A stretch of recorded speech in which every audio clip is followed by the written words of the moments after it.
सबसे पहले हम बात करते हैं कि मिरर की। मिरर मतलब क्या होता है? A surface which reflect light and create clear image is called mirror. ऐसा कोई सरफेस जो लाइट को रिफ्लेक्ट करता है और हमारा क्लियर इमेज बनाता है, वैसे सरफेस को हम क्या बोलते हैं? Mirror. A surface which reflect light and create clear image is called mirror. Clear. और मिरर दो टाइप के होते हैं। पहला होता है हमारा प्लेन मिरर एंड दूसरा होता है हमारा spherical mirror.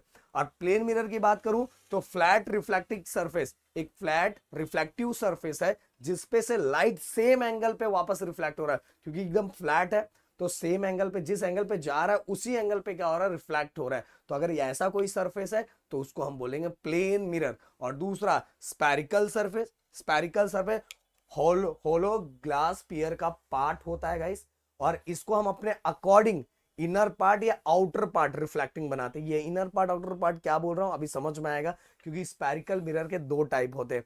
First is concave and second is convex. अगर कॉनकेव की बात बताऊं तो ये मैं अपने कंडीशन के अकॉर्डिंग अंदर लाइट को रिफ्लेक्ट करवाऊंगा। ओके, अंदर लाइट को रिफ्लेक्ट करवाऊंगा और बाहर कोटेड होगा। और अगर कॉन्वेक्स की बात करूं तो कॉन्वेक्स में बाहर से लाइट रिफ्लेक्ट होगा, बाहर से और अंदर की तरफ क्या होगा? कोटेड। तो अगर इनर साइड इज रिफ्लेक्टिंग, अगर अंदर लाइट रिफ्लेक्ट हो रहा है, अंदर लाइट को रिफ्लेक्शन हो रहा है, तो inner side is reflecting, then it is concave. If outer side is reflecting, अगर बाहर के साइड से लाइट रिफ्लेक्ट हो रहा है, okay, then it is convex. Inner side is reflecting then concave, outer side is reflecting then convex. बस इतना ही याद करना है गाइस। अब टर्म्स बहुत इंपॉर्टेंट है जो आप बहुत अच्छे से समझ सकते हो। तो गाइस एक एक चीज है, सबसे पहले मैं इसको थोड़ा सा बड़ा कर दूं जिससे आपको समझेगा। हाँ, अब देखो गाइस, सबसे पहला हमारा आ जाता है पोल। तो पोल, अभी जो मिरर है अपने पास उसके उसके सेंटर को हम क्या बोलते हैं? पोल। तो centre of mirror is called pole. दूसरा एक और सेंटर आ गया, सेंटर ऑफ कर्वेचर। यहां जिस सेंटर की बात हो रही है, मतलब जो मेरे पास मिरर है, आप सभी को बोला मैंने कि जो कॉनकेव और कॉन्वेक्स होता है वो किसी ना किसी स्पीयर से बनता है, और उस स्पीयर का भी जो सेंटर होगा ना, मेरे पास जो मिरर है उसके सेंटर को तो पोल बोलते हैं, पर ये मेरे मिरर भी किसी स्पीयर से बना होगा, तो जो स्पीयर था उस स्पीयर का भी कोई सेंटर होगा, तो जो स्पीयर का सेंटर है उसको बोलेंगे सेंटर ऑफ कर्वेचर, और जो उसका रेडियस होगा उसको बोलेंगे रेडियस ऑफ कर्वेचर। जो मेरे पास कॉनकेव और कॉन्वेक्स है उसके सेंटर को पोल बोलेंगे, पर ये जो मिरर जिससे बना है, जिस स्पीयर से बना है, उसके सेंटर को हम क्या बोलेंगे? सेंटर ऑफ कर्वेचर, और रेडियस को रेडियस ऑफ कर्वेचर। ये देखो, अगर मैं थोड़ा सा इसको छोटा कर दूं, थोड़ा छोटा हो जा भाई। हाँ, अब देखो, देखो, the centre of sphere of mirror is the part, the radius of sphere with the mirror is part. यहां देखो, ये सेंटर स्पीयर का है और यहां से ये दोनों के बीच का डस्ट, ये देखो, ये वाला इधर रेडियस बनाए, रेडियस तो ये सब रेडियस ही है। तो radius of the sphere with the mirror is part is called radius of curvature. Center of sphere with the mirror is part is called center of curvature. और पोल मतलब सेंटर ऑफ मिरर, जो mirror है समझ लो अपने पास concave और convex, उसके centre को हम क्या बोलेंगे? पोल। ये हो गया। अब अगला principal axis. Principal axis guys, बस ये दो पॉइंट याद रखने का, ये वाला pole and centre of curvature. चलो मैं यहां दिखा देता हूं आपको, ये देखो, the straight line passing through center of curvature and pole, straight line passing through center of curvature and pole, and इसी लाइन को हम क्या बोलेंगे? Principal axis. एक स्ट्रेट लाइन जो centre of curvature and pole से पास होते हुए गई है उसको हम बोलेंगे प्रिंसिपल एक्सिस। क्लियर? ये देखो, straight line passing through pole and centre of curvature is called principal axis. अब बात आ जाता है हमारा प्रिंसिपल फोकस, तो एकदम समझा था, एकदम प्यारा सा, एकदम सिंपल सा। ये देखो प्रिंसिपल फोकस, थोड़ा मैं इसको छोटू कर दूंगा, छोटू करके ऊपर कर दूंगा। अब मान लो मैंने यहाँ आउटर साइड कोट कर दिया और इनर साइड रिफ्लेक्टिंग है, और ये मेरा बीच का प्रिंसिपल एक्सिस जो हमारा सेंटर ऑफ कर्वेचर और पोल पे से पास होता है। अब आने वाली लाइट को क्या बोलते हैं? आने वाली लाइट को इंसिडेंट रे बोलते हैं, और जाने वाली लाइट को जो जाती है टकरा के उसको रिफ्लेक्टिंग लाइट बोलते हैं। कौन सा लाइट? Reflecting light. तो ध्यान देना, हमारा टॉपिक है प्रिंसिपल फोकस। तो मैं क्या बोल रहा हूं? आने वाली लाइट मतलब incident ray. Incident ray parallel to principal axis. Incident ray किसको पैरेलल है? प्रिंसिपल एक्सिस को। Incident ray parallel to principal axis, they get reflected from concave mirror, क्योंकि अंदर साइड रिफ्लेक्ट हो रहा है। They get reflected from concave mirror, meet on a meet at a point on a principal axis, मतलब ये जाके टकरा के एक पॉइंट, किस पॉइंट पे मिलती है, मतलब एक पॉइंट क्रिएट करती है किसके ऊपर, प्रिंसिपल एक्सिस के ऊपर, and those point we called as principal focus. कहने का मतलब आने वाली लाइट जब मिरर से टकरा के जहां प्रिंसिपल एक्सिस पे जहां मीट करती है, जहां मिलती है, उसी को हम बोलते हैं प्रिंसिपल फोकस। क्या बोलते हैं, principal focus. Clear. Incident ray parallel to principal axis, they get reflected from a concave mirror, और कहां मीट हो रहा है, meet on a point at a principal axis, and those point we called as principal focus. उसी point को हम क्या बोलते हैं, प्रिंसिपल फोकस। अब दूसरा एक और है जो चीजें मैं यहीं बता देता हूं। अगला है प्रिंसिप फोकल लेंथ, और फोकल लेंथ को हम स्मॉल एफ से डिनोट करते हैं, प्रिंसिपल फोकस को कैपिटल एफ से डिनोट करते हैं। तो ये दोनों के बीच का डिस्टेंस, मतलब पोल एंड प्रिंसिपल फोकस के डिस्टेंस को हम बोलते हैं focal length. Principal focus and pole दोनों के बीच के डिस्टेंस को हम क्या बोलते हैं, focal length. Distance between principal focus and focal principal focus and pole we called as focal length. Distance भी, ये principal focus and pole, pole मतलब पता है ना, सेंटर ऑफ मिरर, पोल और प्रिंसिपल फोकस के बीच के डिस्टेंस को हम क्या बोलते हैं, फोकल लेंथ। ये देखो, ये नीचे वाला, the distance between pole pole pole pole centre and principal focus, इसके दोनों के बीच का डिस्टेंस को हम क्या बोलते हैं, क्या बोलते हैं, हम बोलते हैं फोकल लेंथ। क्लियर। अब आगे, ये गाइस बहुत सिंपल है, रे डायग्राम ड्रॉ करने का आपको रूल है कुछ। देखो, जो लाइट पैरेलल आएगी वो फोकस पे से पास हो जाएगी, और जो फोकस पे से आएगी वो पैरेलल हो जाएगी, और जो सेंटर ऑफ कर्वेचर पे से आएगी तो डायरेक्ट सीधे पास हो जाएगी विदाउट कोई डेविएशन, मतलब कुछ भी हो, वो इंक्लाइंड कुछ नहीं दिया। सेंटर ऑफ कर्वेचर पे से आने वाली लाइट डाइवर्ट नहीं होती, कहीं भी इधर उधर पास नहीं होती। समझ में आया। तो पहला लाइट देखो पैरेलल आ रही है तो फोकस पे से पास होगी, तो हम कैसे याद रखेंगे, if incident ray parallel to principal axis, the reflected ray passing through principal focus। अगर आने वाली लाइट पैरेलल है तो जाने वाली लाइट प्रिंसिपल फोकस पे हो जाएगी। If incident ray passing through principal focus, then reflected ray parallel to principal axis. आने वाली लाइट अगर फोकस पे से आ रही तो जाने वाली लाइट पैरेलल हो जाएगी। तीसरा condition, if the incident ray passing through center of curvature, the reflected ray passing through same path without any deviation। Okay, कोई डाइवर्ट हुए बिना उसी सेम पाथ पे से आगे जाएगी। तो पहला, अगर पैरेलल है तो इंक्लाइंड हो जाएगी फोकस पे से, और फोकस पे से आ रही है तो भाई पैरेलल हो जाएगी, और सेंटर ऑफ कर्वेचर पे से जो चीज आ रही है तो सेंटर ऑफ कर्वेचर से ही सीधे चली जाएगी, वो डेविएट नहीं होती, वो डाइवर्ट नहीं होती। देखो, ये सीधी आ रही, डाइवर्ट हो गई, ये ऐसे आ रही फिर डाइवर्ट होगी, बट सेंटर पे से जाने वाली कोई डाइवर्ट नहीं होगी। ये सभी चीज आपके सामने दिख रही है। अब आगे चलते हैं हम, साइन कन्वेंशन। ये मोस्ट इंपॉर्टेंट टॉपिक है आपके फ्यूचर के लिए भी और आपके आगे के लिए, बहुत ज्यादा जरूरी है, आपको पता रहना चाहिए। न्यूमेरिकल से लेके हर चीज में बहुत इंपॉर्टेंट, बट इसको भी बहुत सिंपल तरीके से बताऊंगा। याद रखो, पहला पॉइंट, ऑब्जेक्ट हमेशा मिरर के लेफ्ट हैंड साइड में होता है। तो पहला point, object always kept on left hand side of the mirror. Mirror के हमेशा लेफ्ट हैंड साइड में ही रहता है, हमेशा लेफ्ट हैंड साइड में रहता है। इसीलिए पता, ऑब्जेक्ट डिस्टेंस को हम नेगेटिव लेते हैं। क्यों नेगेटिव लेते हैं, ये चलो मैं यहाँ, ये तो चलो अजीब तरीके का बनाया हुआ है, मैं इसको थोड़ा सिंपल कर देता हूँ। ये तो आपके बुक का है, इसको हम थोड़ा सिंपलू कर देते हैं, थोड़ा सिंपलू कर दे रहा। ये देख, कार्टेशियन कोऑर्डिनेट हमने पढ़ा है, ये वाला पॉजिटिव होता है, इधर वाले एक्सिस का ये नेगेटिव होता है, ऊपर वाला पॉजिटिव होता है, ये नेगेटिव होता है। ये आपको पता है। प्रदीप सर ने बोला कि ऑब्जेक्ट हमेशा कौन से साइड रहता है, ऑब्जेक्ट हमेशा कौन से साइड रहता है, लेफ्ट हैंड साइड रहता है। कौन से साइड, लेफ्ट हैंड साइड। अब ध्यान से सुनो, ऑब्जेक्ट डिस्टेंस को हम यू से डिनोट करते हैं, ऑब्जेक्ट डिस्टेंस को हम किससे डिनोट करते हैं, यू से, और इमेज डिस्टेंस को वी से। ये याद रहना चाहिए, ये कुछ नोटेशन है जो आपको पता रहना चाहिए। ऑब्जेक्ट डिस्टेंस को यू, ऑब्जेक्ट का डिस्टेंस कितने दूरी पे है मिरर से, या इमेज कितने दूरी पे क्रिएट हो रहा है मिरर से, तो वो जो डिस्टेंस है, object distance denoted by u, small u, and image distance, image का डिस्टेंस कितना दूर है हमारे मिरर से, तो image distance denoted by v. ये आपको याद होना चाहिए। तो देखो, ऑब्जेक्ट हमेशा कौन से साइड रहता है, ऑब्जेक्ट हमेशा लेफ्ट हैंड साइड रहता है। तो एक जरूर आप लोगों को क्वेश्चन छोड़ के जाऊंगा कि अगर ऑब्जेक्ट हमेशा लेफ्ट हैंड साइड में रहता है तो ऑब्जेक्ट का डिस्टेंस हमेशा पॉजिटिव रहेगा कि नेगेटिव रहेगा, प्लीज कमेंट करके मुझे बताना, क्योंकि ऑब्जेक्ट हमेशा इसी साइड रहता है, तो इस साइड अगर उसका डिस्टेंस हम ले तो पॉजिटिव में लेंगे कि नेगेटिव में लेंगे, प्लीज कमेंट करके बताना। वैसे इशारों इशारों में मैंने बता दिया। अब देखो ध्यान से सुनना, अब ये बस आपको याद होना चाहिए, ये याद होगा ना, ये सभी अपने आप हो जाएगा। Distance on distance from the mirror on left hand side we taken as negative.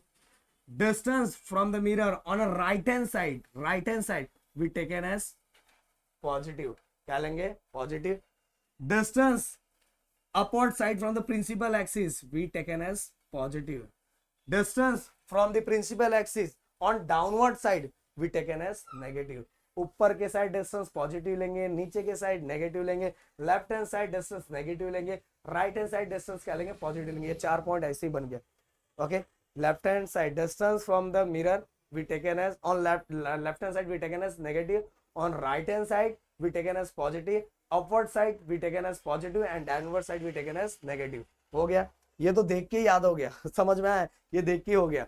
अब इसके बाद ये याद रखो, focal length of a concave mirror is negative. Focal length क्योंकि कॉनकेव का इसी साइड बनता है ना, तो इस साइड वाली चीजें सब क्या है? नेगेटिव है, इसलिए इसका भी फोकल लेंथ, कॉनकेव का फोकल लेंथ क्या होगा? नेगेटिव होगा। और वही कॉन्वेक्स का क्या होगा? अगर इसका नेगेटिव है तो कॉन्वेक्स का जस्ट उल्टा हो जाएगा, कॉन्वेक्स मिरर का क्या होगा? पॉजिटिव होगा। ये आपको याद होना चाहिए। फोकल लेंथ मैंने बताया था, distance between principal focus and pole is called focal length. दोनों के बीच का डिस्टेंस, पोल और प्रिंसिपल फोकस के बीच का डिस्टेंस, वो क्या होता है? हमारा फोकल लेंथ। तो कॉनकेव का होता है हमारा नेगेटिव एंड कॉन्वेक्स का होता है हमारा पॉजिटिव। ये याद होना चाहिए, बस इतना का।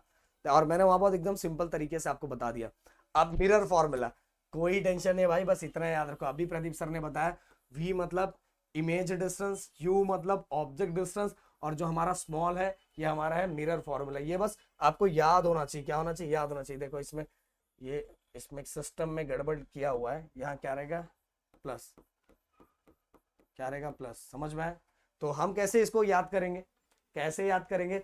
रिलेशनशिप बिटवीन ऑब्जेक्ट डिस्टेंस, कुछ भी बोलो, image distance, object distance and principal and focal length. Image distance, object distance and focal length is called mirror formula. अगर आपसे कोई भी मिरर फॉर्मूला पूछता है तो फॉर्मूला पहले याद होना चाहिए, 1/v plus 1/u equal 1/f। और इसका डेफिनेशन, तो तीनों के बीच का रिलेशन बोल दो। The relationship between image distance, object distance और focal length is called mirror formula. Clear? काम खत्म। अब magnification due to spherical mirror आया, तो इसके लिए बस ये फॉर्मूला याद रखो। यहां मैं अलग से लिख के दिखा देता हूं,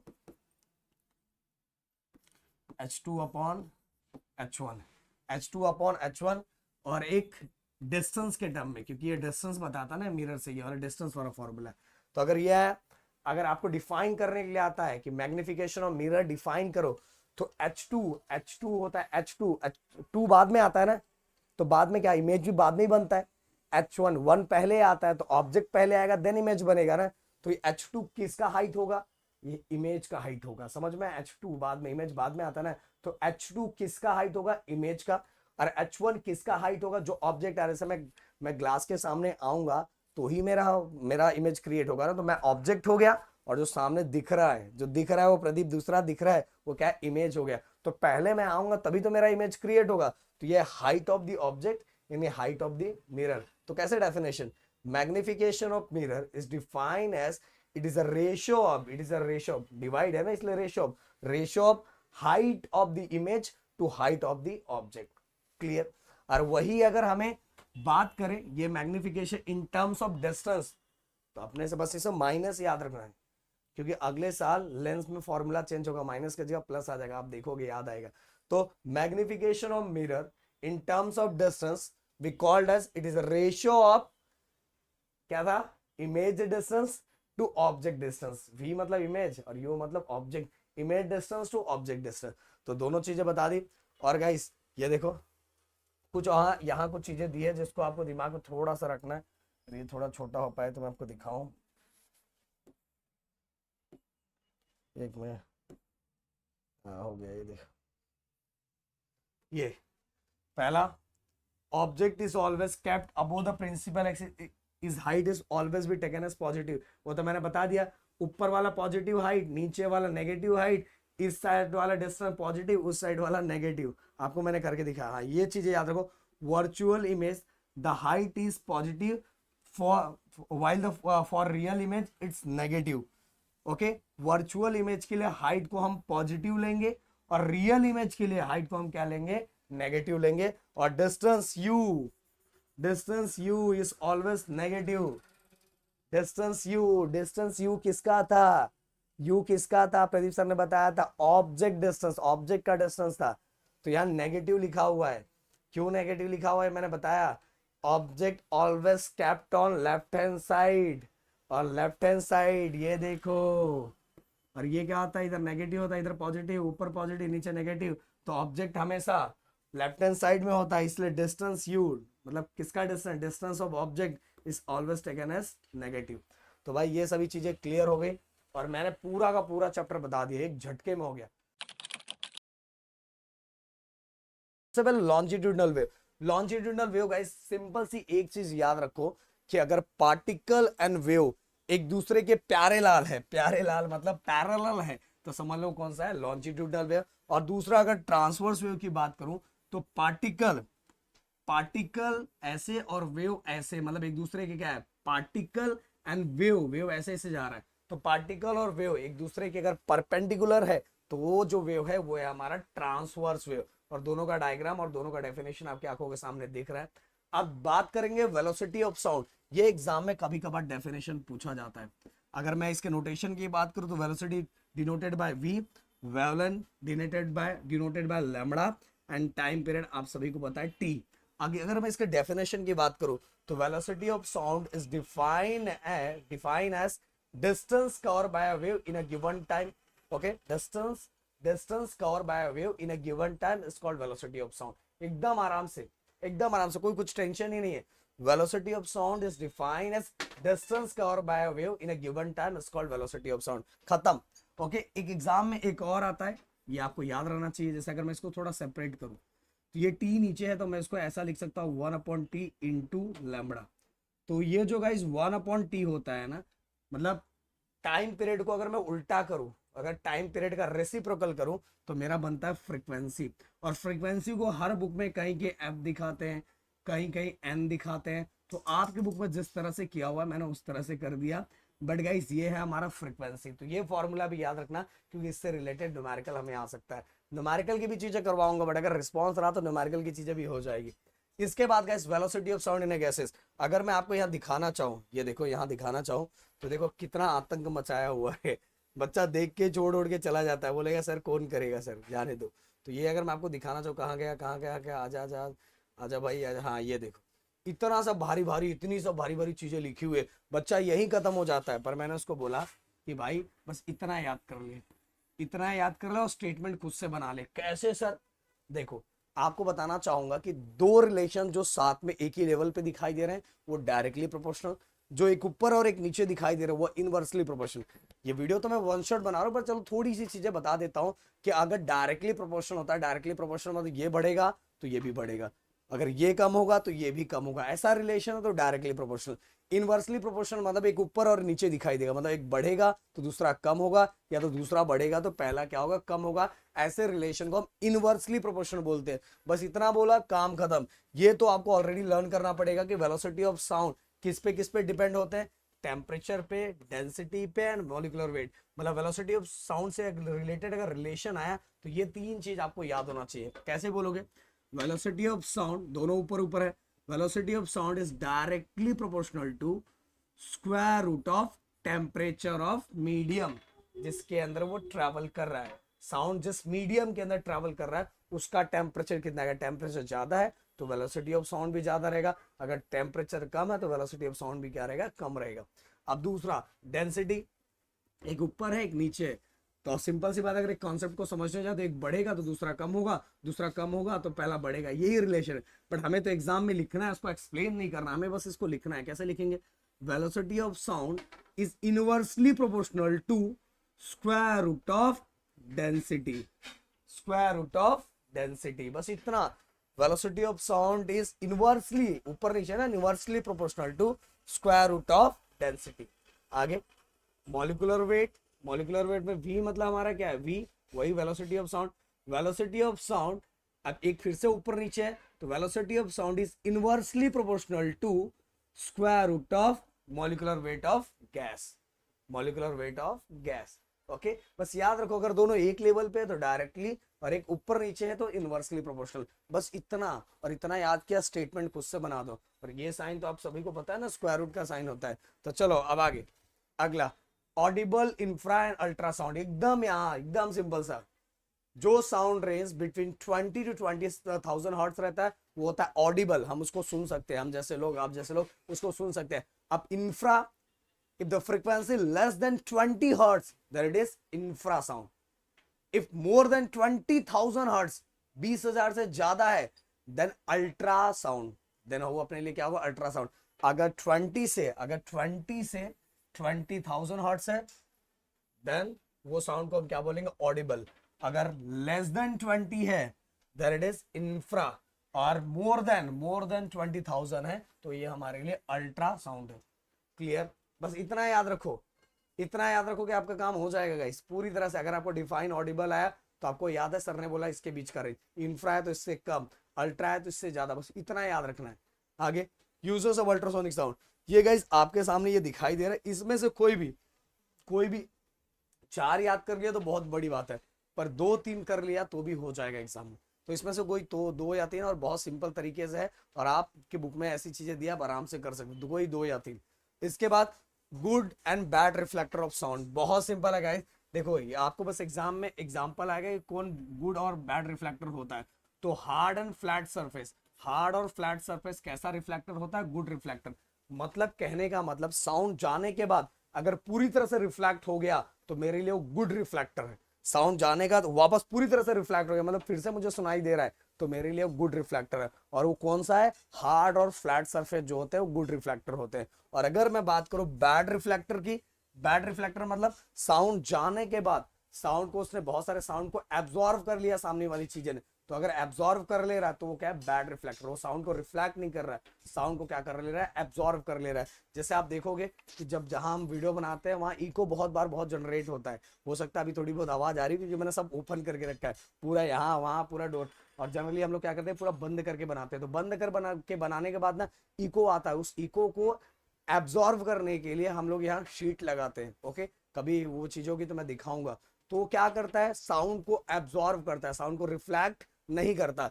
आप देखोगे नए नए घर में अगर जाओगे तो वहां अगर बोलोगे तो आपको ऐसा अजीब सा फील होता है, आपको फीलिंग आती है, क्योंकि घर में बहुत सारे सामान नहीं होता। जैसे घर में सामान आते हैं तो सब चीजें नॉर्मल हो जाती है, क्योंकि घर की बहुत सारी चीजें साउंड को क्या करता है, एब्जॉर्व करता है, ना कि रिफ्लेक्ट करता है, रिफ्लेक्ट नहीं करता। तो क्लोथ हो गया, पेपर हो गया, कर्टन्स हो गया, कारपेट हो गया, फर्नीचर हो गया, ये सभी क्या है, बैड रिफ्लेक्टर। वो साउंड को क्या करता है, एब्जॉर्व करता है, इंस्टेड ऑफ रिफ्लेक्टिंग, रिफ्लेक्ट के बदले वो साउंड को क्या कर लेता है, एब्जॉर्व कर लेता है। अब चलते हैं आगे, इको। बहुत सिंपल है, बस इतना ही याद रखने का, the repetition of sound is called echo. Sound का रिपीट होना, इसी को हम क्या बोलते हैं, इको बोलते हैं। ओके, देखो चिल्ला रहा है, पता नहीं किसका नाम चिल्ला रहा है। तो कुछ कंडीशन है, सबसे पहले जो टेम्परेचर होना चाहिए 22 डिग्री होना चाहिए, वेलोसिटी ऑफ साउंड 344 मीटर पर सेकेंड होना चाहिए, ब्रेन रिटेन साउंड 0.1 सेकेंड होना चाहिए, और दोनों के बीच का आने और जाने का मिला, मतलब मैं जब बोल रहा हूं तो जाने वाला और रिफ्लेक्ट के आने वाला टोटल 2 माउंटेन के बीच का डिस्टेंस कितना होना चाहिए, 34.4। अगर बस मैं एक ही डिस्टेंस की बात करूं तो हाफ कर लो, 17.2 मीटर। बस इतना, पहला टेम्परेचर, दूसरा वेलोसिटी ऑफ साउंड, साउंड की वेलोसिटी एयर के अंदर 344 मीटर पर सेकेंड होना चाहिए, ब्रेन रिटेन साउंड कितना होना चाहिए, 0.1 सेकेंड होना चाहिए, और distance minimum, total minimum distance कितना होना चाहिए, 34.4। जो ऑब्जेक्ट है और रिफ्लेक्टर के बीच का आने जाने का कुल मिला के 34.4 होना चाहिए। और अगर बस मैं एक डिस्टेंस की बात करूं तो कितना होना चाहिए, 17। बस इतना ही याद करना है, बस इतना याद करना है काम। Temperature, speed of, sorry velocity of sound in air, air के अंदर वेलोसिटी ऑफ साउंड, इसके बाद brain retain sound 0.1 second time जो दिया हुआ है, और टोटल डिस्टेंस 34.4। बस गाइस इतना ही याद करना है, इतना याद कर लिया आपको पूरे मार्क्स मिलेंगे। क्लियर। अब रिवर्बरेशन बहुत सिंपल होता है, sound wave bar bar wall and roof से बार बार मल्टीपल टाइम अगर क्या हो रहा है, रिफ्लेक्ट हो रहा है और रिफ्लेक्ट हो रहा है और हमें वो एक बार नहीं सुनाई दे रहा है, एक बार हमें नहीं सुनाई दे रहा है, वो कंटिन्यूसली सुनाई दे रहा है, तो ऐसे को हम क्या बोलते हैं, रिवर्बरेशन बोलते हैं। क्या बोलते हैं, रिवर्बरेशन। क्लियर।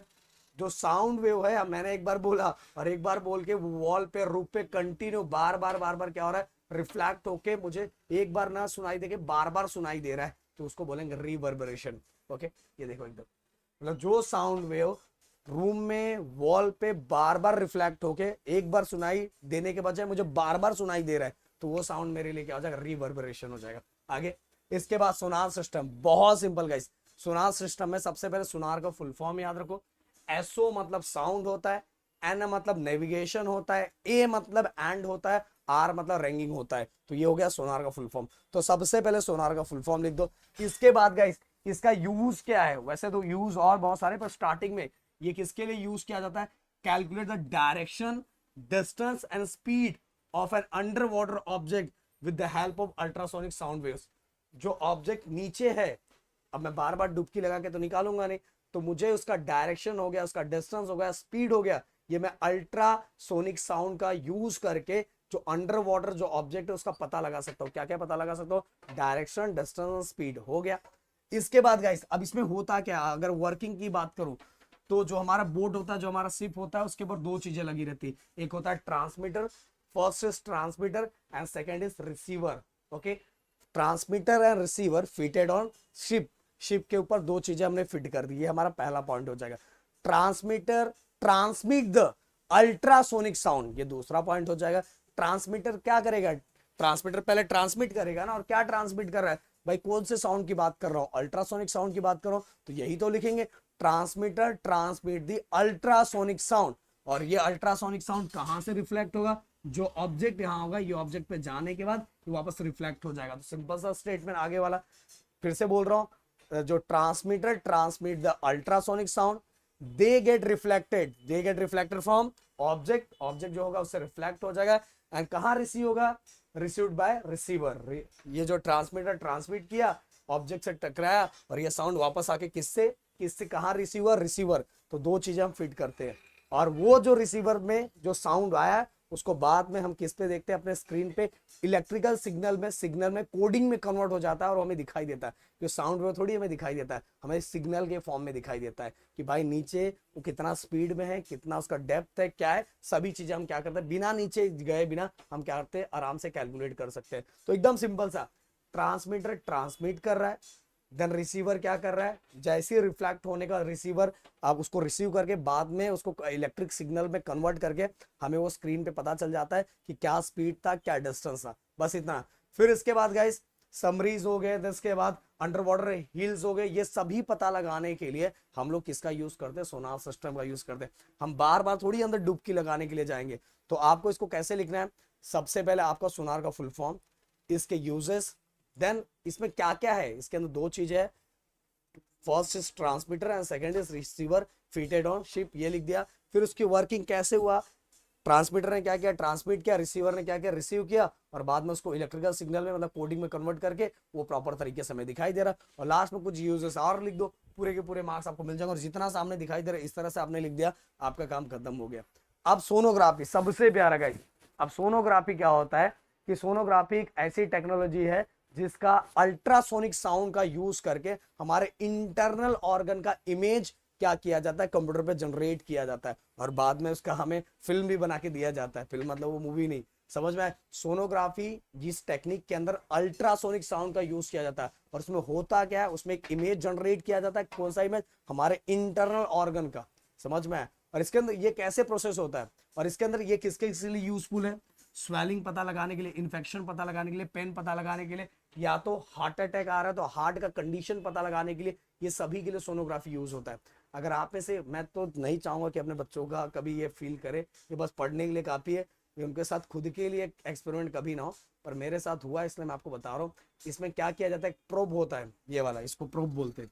ये प्रोब के ऊपर जेल लगाया जाता है, और जेल लगाने के बाद स्टमक के ऊपर ऐसा गोल गोल गोल गोल ऐसा घुमाया जाता है, और घुमाने के बाद जो सामने जो मतलब उसका जो एक्सपर्ट बंदा है जो डॉक्टर हैं वो, उनको स्क्रीन पे वो सभी चीजें समझ में, अपने को इतना नहीं समझेगा पर उनको सब क्लियरली समझ में आता है, और बाद में वो फिर से कन्वर्ट करके हमें एक फिल्म मिलता है जिससे हमें चीजें समझ में आती है। और प्रेगनेंसी के टाइम भी ये जनरली यूज किया जाता है बच्चे की कंडीशन को समझने के लिए गाइस। तो ये, और ये क्या होता है, प्रोब।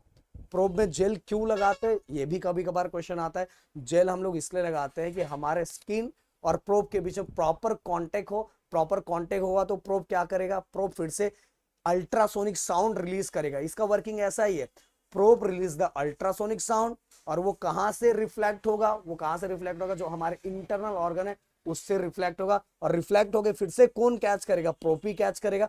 प्रोब रिलीज भी कर रहा है और रिसीव भी कर रहा है, और रिसीव करने के बाद में हमें वो स्क्रीन पे दिखाई देगा। ये इसका वर्किंग है, सिंपल सा वर्किंग है, समझ में एकदम सिंपल सा, कि प्रोब क्या कर रहा है, transmit the ultrasonic sound, they get reflected from our internal organ, जो ऑर्गन को चेक कर रहे हैं, और बाद में वो रिसीव कौन करेगा, सेम प्रोब ही रिसीव करेगा, और कुछ तो लगा नहीं है, प्रोब रिसीव करेगा, और बाद में हमें कंप्यूटर पे वो पहले इलेक्ट्रिक सिग्नल के फॉर्म में कन्वर्ट होगा, बाद में कोडिंग फॉर्म में दिखेगा, और बाद में हमें एक इमेज दिया जाएगा, जो कॉपी दी जाएगी, जिसमें सब चीजें लिखी रहती है कि सच में कुछ प्रॉब्लम है कि प्रॉब्लम नहीं है। तो ये सोनोग्राफी का प्रोसेस। और सोनोग्राफी इस तरह से चीजें, आपको बस इतने ही पॉइंट्स लिखने हैं। सबसे पहले सोनोग्राफी में होता क्या है, उसको किस लिए यूज किया जाता है, और ये टेक्निक के लिए मैंने सिंपल सा बताया कि, और हाँ कभी कभार आता है कि प्रोब पे जेल क्यों लगाया जाता है, मैंने बोला proper contact between skin and probe के बीच में, इसीलिए हम उस पर क्या लगाते हैं, जेल लगाते हैं। तो भाई यहाँ ये टॉपिक, हाँ एक टॉपिक है जो बायो से रिलेटेड है, ईयर का,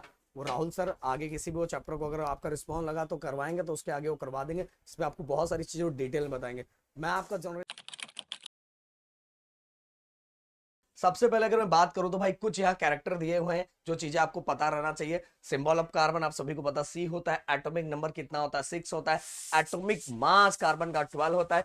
इलेक्ट्रॉनिक कॉन्फ़िगरेशन 2 और 4 होता है। वैलेंसी 4 होता है एंड नॉन मेटेलिक एलिमेंट होता है। मैं थोड़ा आप सभी को इलेक्ट्रॉनिक कॉन्फ़िगरेशन के बारे में यहाँ फिर से ड्रॉ करके आपको बताना चाहूंगा इलेक्ट्रॉनिक कॉन्फ़िगरेशन क्या होता है।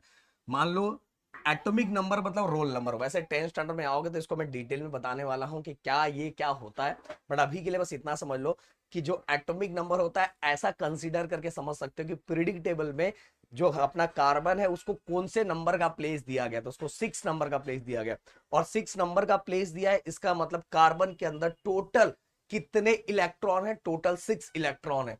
तो उसको किस तरह से डिवाइड किया जाता है, कार्बन के पहले ऑर्बिट में कंपलसरी 2 होना चाहिए, और इसके बाद 6 में से 2 गया तो अभी भी 4 बचा हुआ है, तो 4 दूसरे ऑर्बिट में गया, 1 2 3 4। बट गाइस एक रूल होता है कि पहले में 2 और इसके बाद में 8 होना चाहिए, पर इधर कितना है, 4 ही है ना, तो 4 की और कमी है, तो जो 4 की कमी है इसको हम बोलते हैं वैलेंसी। और इलेक्ट्रॉनिक कॉन्फ़िगरेशन देखो आपको दिखाई दे रहा है, पहले वाले में 2 और दूसरे वाले में 4। तो ये क्लियर हो गया। अब चलते आगे। अब कार्बन का भाई कैसे कैसे कार्बन आया और कैसे किस फॉर्म में पाया जाता है वो हम पता लगाने वाले हैं। सबसे पहले जो कार्बन है वो लैटिन वर्ड्स कार्बो से बना हुआ है, और कार्बो का मतलब होता है कोल, और ये 2 स्टेट में पाया जाता है, एक होता है फ्री स्टेट, दूसरा होता है कंपाउंड स्टेट। कंबाइन भी बोलते हैं वैसे, पर आपके बुक में कंपाउंड स्टेट लिखा तो हम कंपाउंड स्टेट ही बोलेंगे। फ्री स्टेट मतलब डायमंड बहुत नंबर ऑफ एलिमेंट्स को कंबाइन करके नहीं बना रहता, वो अकेला ही डायमंड ही होता है। तो फ्री स्टेट में डायमंड और ग्रेफाइट ये एग्जांपल रख सकते हो। और कंपाउंड स्टेट में आप कैल्शियम कार्बोनेट का एग्जांपल ले सकते हो, फॉसिल्स फ्यूल्स का एग्जांपल ले सकते हो, देन इसका न्यूट्रिएंट का एग्जांपल ले सकते हो, जैसे न्यूट्रिएंट के अंदर प्रोटीन आता है, फैट आता है, कार्बोहाइड्रेट आता है। ये सभी के अंदर जो कार्बन होता है वो कंबाइन स्टेट में होता है, क्योंकि उसको सेपरेट करोगे तो कुछ कार्बन निकलेगा, कुछ और एलिमेंट्स भी उसके अंदर निकलेंगे, बट इसके अंदर पूरा का पूरा क्या रहेगा, पूरा का पूरा कार्बन ही होगा, इसीलिए इसको फ्री स्टेट में बोलते हैं। अब चलते हैं आगे, ऑलोट्रोपी नेचर ऑफ कार्बन। अब ऑलोट्रोपी मतलब क्या होता है, सबसे पहले एकदम प्यार से समझाना चाहूंगा। जैसे मैं एंड राहुल सर, अगर दोनों का ब्लड हम चेक करेंगे, दोनों का डीएनए अगर हम चेक करेंगे, तो दोनों के डीएनए क्या होंगे, सेम होंगे। मतलब कहने का मतलब हम दोनों अलग अलग है, बट दोनों की केमिकल प्रॉपर्टी क्या है, सेम है। बट अगर आप बाहर से देखोगे तो राहुल सर अलग दिखते हैं, मैं अलग दिखता हूं, मतलब दोनों की फिजिकल प्रॉपर्टी डिफरेंट है, बट केमिकल प्रॉपर्टी क्या है, सेम है। तो कार्बन का भी ऐसा है, कार्बन के डिफरेंट फॉर्म है, बहुत सारे फॉर्म है, तो सभी फॉर्म को अगर हम टेस्ट करें, चेक करें, तो उनके अंदर का केमिकल प्रॉपर्टी डिफरेंट है, बट अगर बाहर से देखोगे, सॉरी केमिकल प्रॉपर्टी क्या है, सेम है, बट अगर बाहर से देखोगे ना तो सबकी फिजिकल प्रॉपर्टी अलग अलग दिखेगी। जैसे मैंने बोला डायमंड अलग कलर का दिखता है, कोल अलग कलर का दिखता है, कोल आप देखो ना कोयला वो अलग कलर का दिखता है, डायमंड अलग कलर का दिखता है, तो बाहर से अलग दिखते हैं, मतलब फिजिकल प्रॉपर्टी डिफरेंट है। बट दोनों को अगर रिसर्च करोगे, केमिकल प्रॉपर्टी चेक करोगे, तो केमिकल प्रॉपर्टी क्या होगी, उन सभी की सेम होगी। तो ऐसे ही को हम बोलते हैं ऑलोट्रॉपी, नेचर ऑफ कार्बन। यहां देखो सिंपल सा लिखा है, the chemical property of this different form are same. Chemical property are same, बताया ना, ब्लड, मेरा राहुल सर का ब्लड सेम है, बट राहुल सर और मैं बाहर से अलग अलग दिखते हैं, but their physical property are different. This property of element is called allotropy. इसको ही क्या बोलते हैं, ऑलोट्रॉपी। अब allotropy of carbon total 2 form के होते हैं, पहला क्रिस्टलाइन फॉर्म, दूसरा non crystalline form. Crystalline form में डायमंड, ग्रेफाइट एंड फ्लोरीन, ये आपके बुक में 3 दिया हुआ है। और नॉन क्रिस्टलाइन फॉर्म में मेन कोल, चारकोल और कोक। अब कोल को भी टोटल 4 पार्ट में डिवाइड किया गया, पीट है, लिग्नाइट है, बिटुमिनस है और एंथ्रासाइट है। ओके, तो ये आपको ये सामने बहुत मस्त वाला मैंने बहुत अच्छा देखो डायग्राम बनाया हुआ है, पाई डायग्राम इसके अंदर जो दिखाई दे रहा है आपको, ट्री डायग्राम जो दिखाई दे रहा है, इस ट्री डायग्राम के अंदर बहुत सिस्टमैटिक वे में बनाया, जिसमें एक झटके में आपको याद हो जाएगा। ऑलोट्रॉपी 2 टाइप का, पहला क्रिस्टलाइन, दूसरा नॉन क्रिस्टलाइन। क्रिस्टलाइन के भी total 3 part, diamond, graphite and fluorine. And non crystalline का कोल, चारकोल एंड कोक। कोल को भी टोटल 4 पार्ट में डिवाइड किया गया है, पीट, लिग्नाइट, बिटुमिनस, एंथ्रासाइट। ओके, चलो अब आगे। इसके बाद गाइस क्रिस्टलाइन फॉर्म, अब सबसे पहले हम बात करेंगे क्रिस्टलाइन फॉर्म। क्रिस्टलाइन फॉर्म में हम बात करेंगे डायमंड, ग्रेफाइट एंड इसके बाद फ्लोरीन की। तो अगर क्रिस्टलाइन फॉर्म में तो देखो सिंपल सी बात है भाई, क्रिस्टलाइन फॉर्म क्रिस्टल रहता है और उसके अंदर उसका रेगुलर डेफिनाइट शेप होता है और उसमें एटम का अरेंजमेंट डेफिनाइट होता है, मतलब प्रॉपर तरीके से होता है। इसके अंदर जो इसका मेल्टिंग पॉइंट जो रहता है वो हाई होता है और बॉइलिंग पॉइंट भी क्या रहता है, बहुत ज्यादा हाई होता है। इसको प्रॉपर, क्योंकि क्रिस्टल फॉर्म में तो इसका ज्योमेट्रिकल शेप प्रॉपर होता है, शार्प एज होता है। जैसे एग्जांपल डायमंड ले लो, इसका एज कैसा होता है, शार्प होता है, और सरफेस कैसा होता है, प्लेन होता है। तो ये जो पॉइंट मैंने लिखा है इसको आपको बहुत अच्छे से क्या करना है, याद करना है। इसके बाद गाइस अब क्रिस्टलाइन फॉर्म में हम पहले टाइप की बात करेंगे, जो डायमंड अपने देखो ये वाली लाइन, उसके अंदर के जो हर कार्बन एटम है वो सामने वाले 4 कार्बन एटम के साथ क्या कौन सा बॉन्ड बनाता है, कोवेलेंट बॉन्ड। हर एक कार्बन एटम सामने वाले नेबरिंग 4 कार्बन एटम के साथ क्या बनाता है, कोवेलेंट बॉन्ड। और कार्बन कोवेलेंट बॉन्ड ही बनाता है। कोवेलेंट बॉन्ड मतलब शेयरिंग वाला बॉन्ड। ओके, एक आयोनिक बॉन्ड होता है जो लूज करता है, यहां से लूज करेगा, गेन करेगा, और लूज करेगा तो उसके बाद पॉजिटिव हो जाएगा, गेन करेगा तो नेगेटिव हो जाएगा, उसको आयोनिक बॉन्ड बोलते हैं। बट ये क्या बनाता है, कोवेलेंट बॉन्ड बनाता है। इसके बाद गाइस अगर हम बात करें तो डायमंड कैसा होता है, बहुत ज्यादा हार्ड होता है। बस इतना आपको पढ़ना है, आपका काम हो जाएगा। आपके तो मुझे बताना बहुत कुछ है, बट क्या अपना वन शॉट चल रहा है ना, तो आप एग्जाम पॉइंट ऑफ व्यू जितना जरूरी है उतनी चीजें मैं फटाफट कवर कर रहा हूँ। अब देखो गाइस प्रॉपर्टीज में आपको सामने जो दिख रहा है, सबसे पहले डायमंड का डेंसिटी क्या होता है, फिर मेल्टिंग पॉइंट ऑफ डायमंड कितना होता है, ये किसी भी सॉल्वेंट के अंदर डिसॉल्व नहीं होता। ये सभी चीजें जो सामने आपको लिखी वो वैसे का वैसा ही पढ़ना है। इसके अंदर कोई भी 3-4 आपने पढ़ लिया, आपका काम हो गया। अब चलते आगे यूजर्स में से भी गाइस आपके बुक में बहुत सारे लिखे हुए हैं, अगर उसमें से भी कोई आपको 3-4 याद करना है, 3-4 उसमें से याद करो, वैसे का वैसे आपको लिखना है। डायमंड ऑर्नामेंट में यूज होता है, आप सभी को पता है, ग्लास कटिंग के लिए यूज होता है, रॉक ड्रिलिंग मशीन के लिए यूज होता है। इसके बाद आप सभी को पता है कि लोहे को लोहा ही काटता है, उसी तरह डायमंड को पॉलिश करने के लिए भी हम डायमंड का ही यूज करते हैं। फिर इसके आई सर्जरी के लिए डायमंड का यूज किया जाता है। तो इतने सारे यूजर्स दिए हुए, और यूजर्स को तो सेम टू सेम ही लिखना रहता है। अब ग्रेफाइट की बात करें तो ग्रेफाइट के अंदर देखो every carbon atom in graphite is bonded to 3 other carbon atom. हर graphite atom other 3 carbon atom के साथ क्या होता है, बॉन्डेड होता है और हेक्सागोनल लेयर बनाता है। कैसा लेयर, हेक्सागोनल। देखो 1 2 3 4 5 6, तो इसको हेक्सागोनल, हेक्सा मतलब 6, समझ आया, हेक्सागोनल स्ट्रक्चर बनाता है। अब प्रॉपर्टी की बात करें तो भाई प्रॉपर्टी, मैंने बोला प्रॉपर्टी एंड यूजेस जैसा दिया रहता है सेम टू सेम पढ़ना रहता है। प्रॉपर्टी की बात करें तो ब्लैक होता है, सॉफ्ट होता है, ब्रिटल होता है, स्लिपरी होता है। आपने देखा होगा पेंसिल में भी ग्रेफाइट यूज होता है। इसके बाद graphite is a good conductor of electricity. इसके बाद graphite does not dissolve in most of the solvent. जैसे डायमंड पूरी तरह से डिसॉल्व नहीं होता, पूरी तरह से डिसॉल्व नहीं होता, बट यहाँ ऐसा लिखा है कि ग्रेफाइट ज्यादातर सॉल्वेंट के अंदर डिसॉल्व नहीं होता, ऐसा नहीं लिखा है कि does not dissolve, most of the solvent के अंदर ग्रेफाइट डिसॉल्व नहीं होता। ओके, अब देखो मैंने बताया था कि इस ग्रेफाइट एक एक के ऊपर एक लेयर रहता है, लेयर ऐसा ऐसा लेयर बन के तैयार होता है। तो due to layer structure graphite can be use for writing a paper.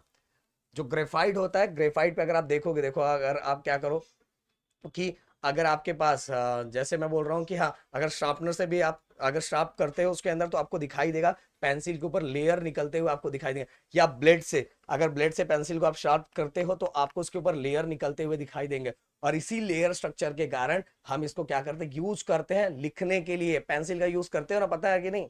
अब यूजेस की अगर हम बात करें तो सबसे पहली बात तो यही है कि पेंसिल के अंदर यूज होता है। इसके बाद दूसरा हम बात करें, पेंट के अंदर, पॉलिश के अंदर ग्रेफाइट का यूज होता है। फिर इसके बाद कार्बन इलेक्ट्रोड बनाने के लिए ग्रेफाइट का यूज होता है। और ये सभी चीजें आप अगले साल पढ़ने वाले हो। देखो यूजेस एंड प्रॉपर्टी आपको सेम टू सेम पढ़ना रहेगा, तो मैंने कोई भी इसमें से 3-4 लाया हुआ है, आपको बुक के अंदर जो और सिंपल लगे वो भी पढ़ के, क्योंकि एग्जाम में 3 से 4 ही पूछा जाएगा। इसके बाद फुलरीन की बात करूं, फुलरीन के बारे में पहले बता देता हूं भाई, ये नाम जब मैंने पहली बार सुना ना तो मेरे को बहुत मजा आया था, बहुत मजा आया था। फुलरीन ये जो ऑलोट्रॉपी ऑफ कार्बन है, मैंने बोला डिफरेंट फॉर्म ऑफ कार्बन है, ओके, जिस सभी की केमिकल प्रॉपर्टी सेम है बट दिखते अलग अलग, मतलब फिजिकल प्रॉपर्टी डिफरेंट है।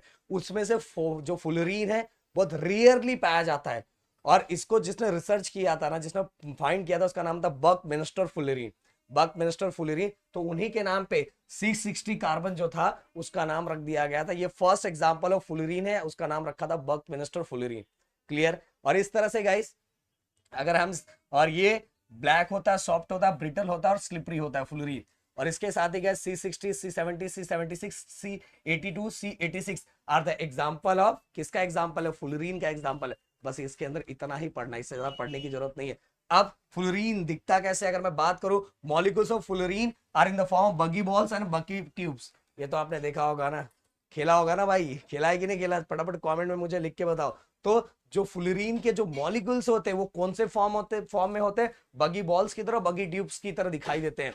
और इसके साथ ही गाइस एक बहुत बड़ी चीज देखो, this there are 30 to 900 carbon atom in one molecules of fullerene.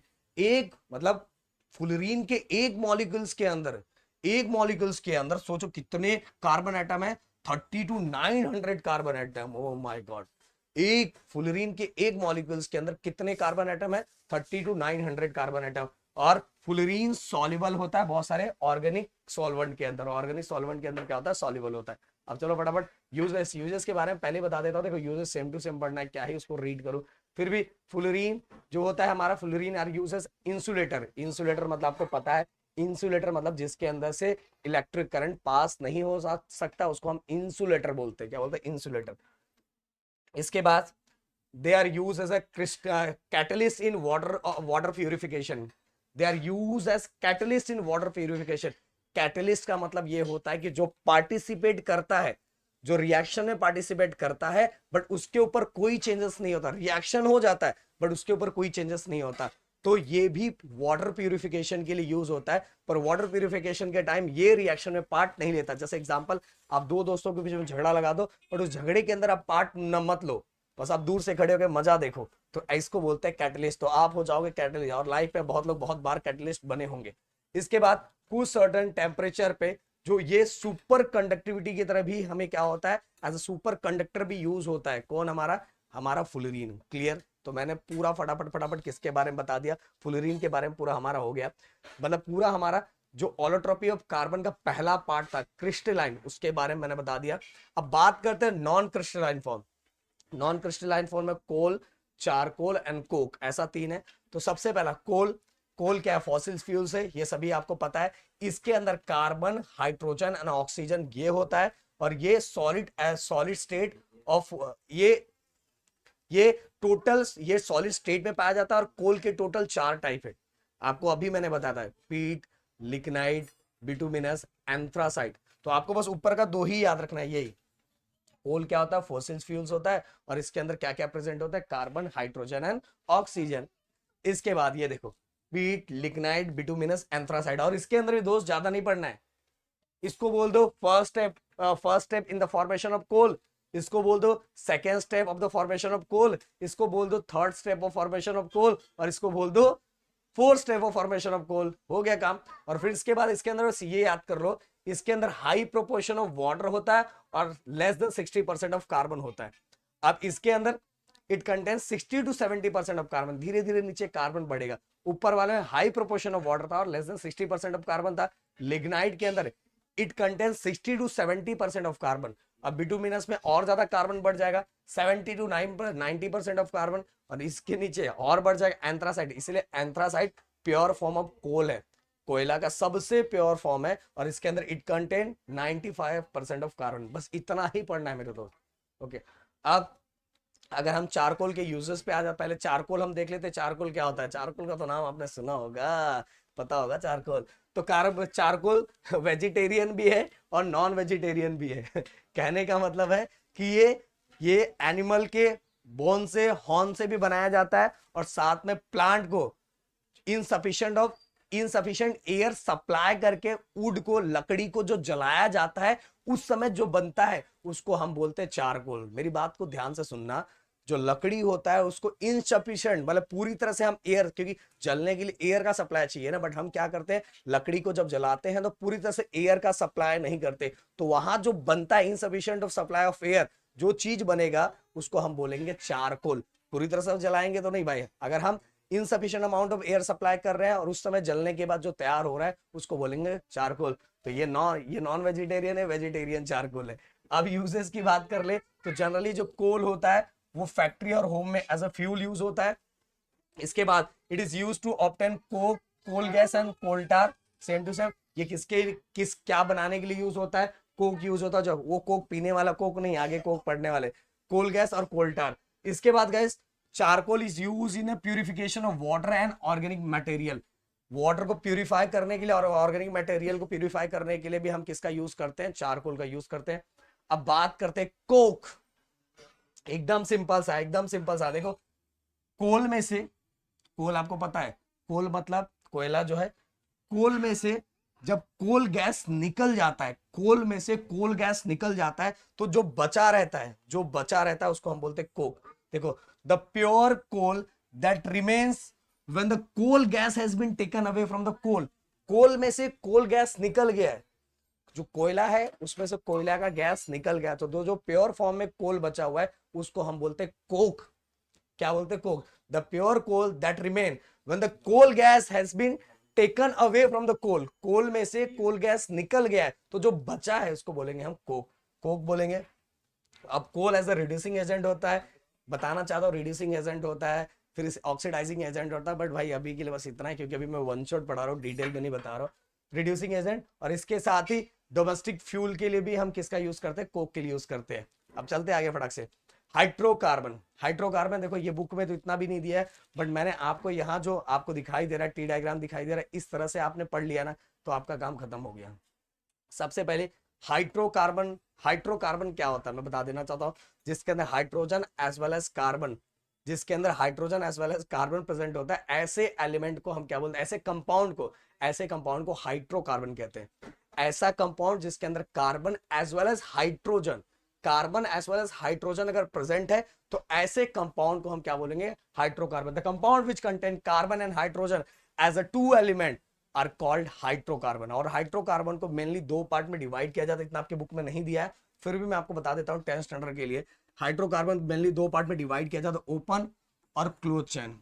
Open को भी दो पार्ट में डिवाइड किया जाता है, एक सैचुरेटेड और एक होता है हमारा अनसैचुरेटेड, ये आपके बुक का दिया हुआ है। और सैचुरेटेड में होता है सिंगल बॉन्ड, ये single bond, double bond, triple bond अगर समझना है तो मेरा 10th का 9th चैप्टर जाके देख लो, मुझे बहुत कुछ बताना है, बट अगर आप जिसको समझना है, जिसको बस अभी एग्जाम पॉइंट ऑफ फोकस कर रहे हैं तो बस इतना ही पढ़े, जिसको समझना है वो मेरा 10th स्टैंडर्ड का कार्बन कंपाउंड मैंने 25 मिनट्स का वीडियो बनाया है, जाके देख लो, आपका काम खत्म हो जाएगा। तो कि सैलरी ने क्या बोला था, single bond, double bond, triple bond, क्योंकि अभी बताने जाऊंगा तो 1 घंटा तो मैं वही समझा सकता हूँ। तो यहाँ फटाक से, तो सैचुरेटेड मतलब सैचुरेटेड के अंदर सिंगल बॉन्ड होता है, सिंगल बॉन्ड को ओके अल्केन, इसको मैं थोड़ा सही कर दूं, हाँ अल्केन, और अनसैचुरेटेड में दो होता है, एक होता है हमारा अल्कीन और एक होता है हमारा alkyne. Okay, E N E, देखो स्पेलिंग ये बहुत important, E N E, Y N E और ए एन ई, ये बहुत इंपॉर्टेंट है, A N E N E, Y N E, क्योंकि इसी से ना हम आगे बहुत सारे हाइड्रोकार्बन का नामकरण करने वाले, जो 10th स्टैंडर्ड में है, जिस चैप्टर का नाम है कार्बन, जो हमारा वही है कार्बन कंपाउंड, बहुत इंपॉर्टेंट चैप्टर होता है और बच्चों को सबसे डिफिकल्ट लगता है, बट एकदम सिंपल करके दूंगा, चाहिए तो अभी जाके देख लो, अभी समझ में आ जाएगा आपको। तो अल्केन के अंदर ए एन ई सिंगल बॉन्ड होता है, ई एन ई मतलब डबल बॉन्ड होता है, वाई एन ई मतलब ट्रिपल बॉन्ड होता है। तो जिसके अंदर सिंगल बॉन्ड है उसको बोलेंगे सैचुरेटेड, जिसके अंदर डबल और ट्रिपल बॉन्ड है उसको बोलेंगे अनसैचुरेटेड। पर डबल बॉन्ड का भी नाम मैंने आपको बता दिया, उसको बोलते हैं अल्कीन, और जिसमें ट्रिपल बॉन्ड होता है उसको बोलते हैं अल्काइन। और ये तो अभी आपके काम का नहीं है, बस नॉलेज के लिए रख लो, बस आगे 10th स्टैंडर्ड में आपको बताऊंगा मैं। अब देखो कार्बन डाइऑक्साइड, कार्बन डाइऑक्साइड का मॉलिक्यूलर फॉर्मूला है, याद रखो, मॉलिक्यूलर मास याद रखो, मेल्टिंग पॉइंट याद रखो, इतने में काम हो जाएगा। फिर केमिकल प्रॉपर्टी, केमिकल प्रॉपर्टी में तो वैसे तो अभी कुछ आपके लेवल पे है नहीं, फिर भी अगर आपको याद रखना है, प्रैक्टिस करना है, तो भाई जो ऊपर का स्टेटमेंट दिया रहता है ना वो नहीं पढ़ने का, ये रिएक्शन की मैथ की तरह प्रैक्टिस करने का। अब ये क्या है, सोडियम हाइड्रोक्साइड, सोडियम हाइड्रोक्साइड में से जब मैंने कार्बन डाइऑक्साइड पास किया तो क्या बन गया हमारा, सोडियम कार्बोनेट, क्या बना, सोडियम कार्बोनेट एंड वाटर। तो कैसे बोलोगे, when we pass carbon dioxide into a sodium hydroxide to form a sodium carbonate and water, बस हो गया, बस आपको सबका नाम। वैसे तो ये केमिकल प्रॉपर्टी इतना इंपॉर्टेंट नहीं है आपके लेवल का, फिर भी चलो बता देता हूं। व्हेन सोडियम कार्बोनेट, ओके, ये H2O लिखा हुआ है, इसलिए जब भी किसी के अंदर वाटर हो तो उसको एक्वेस बोलते हैं, क्या बोलते हैं, एक्वेस।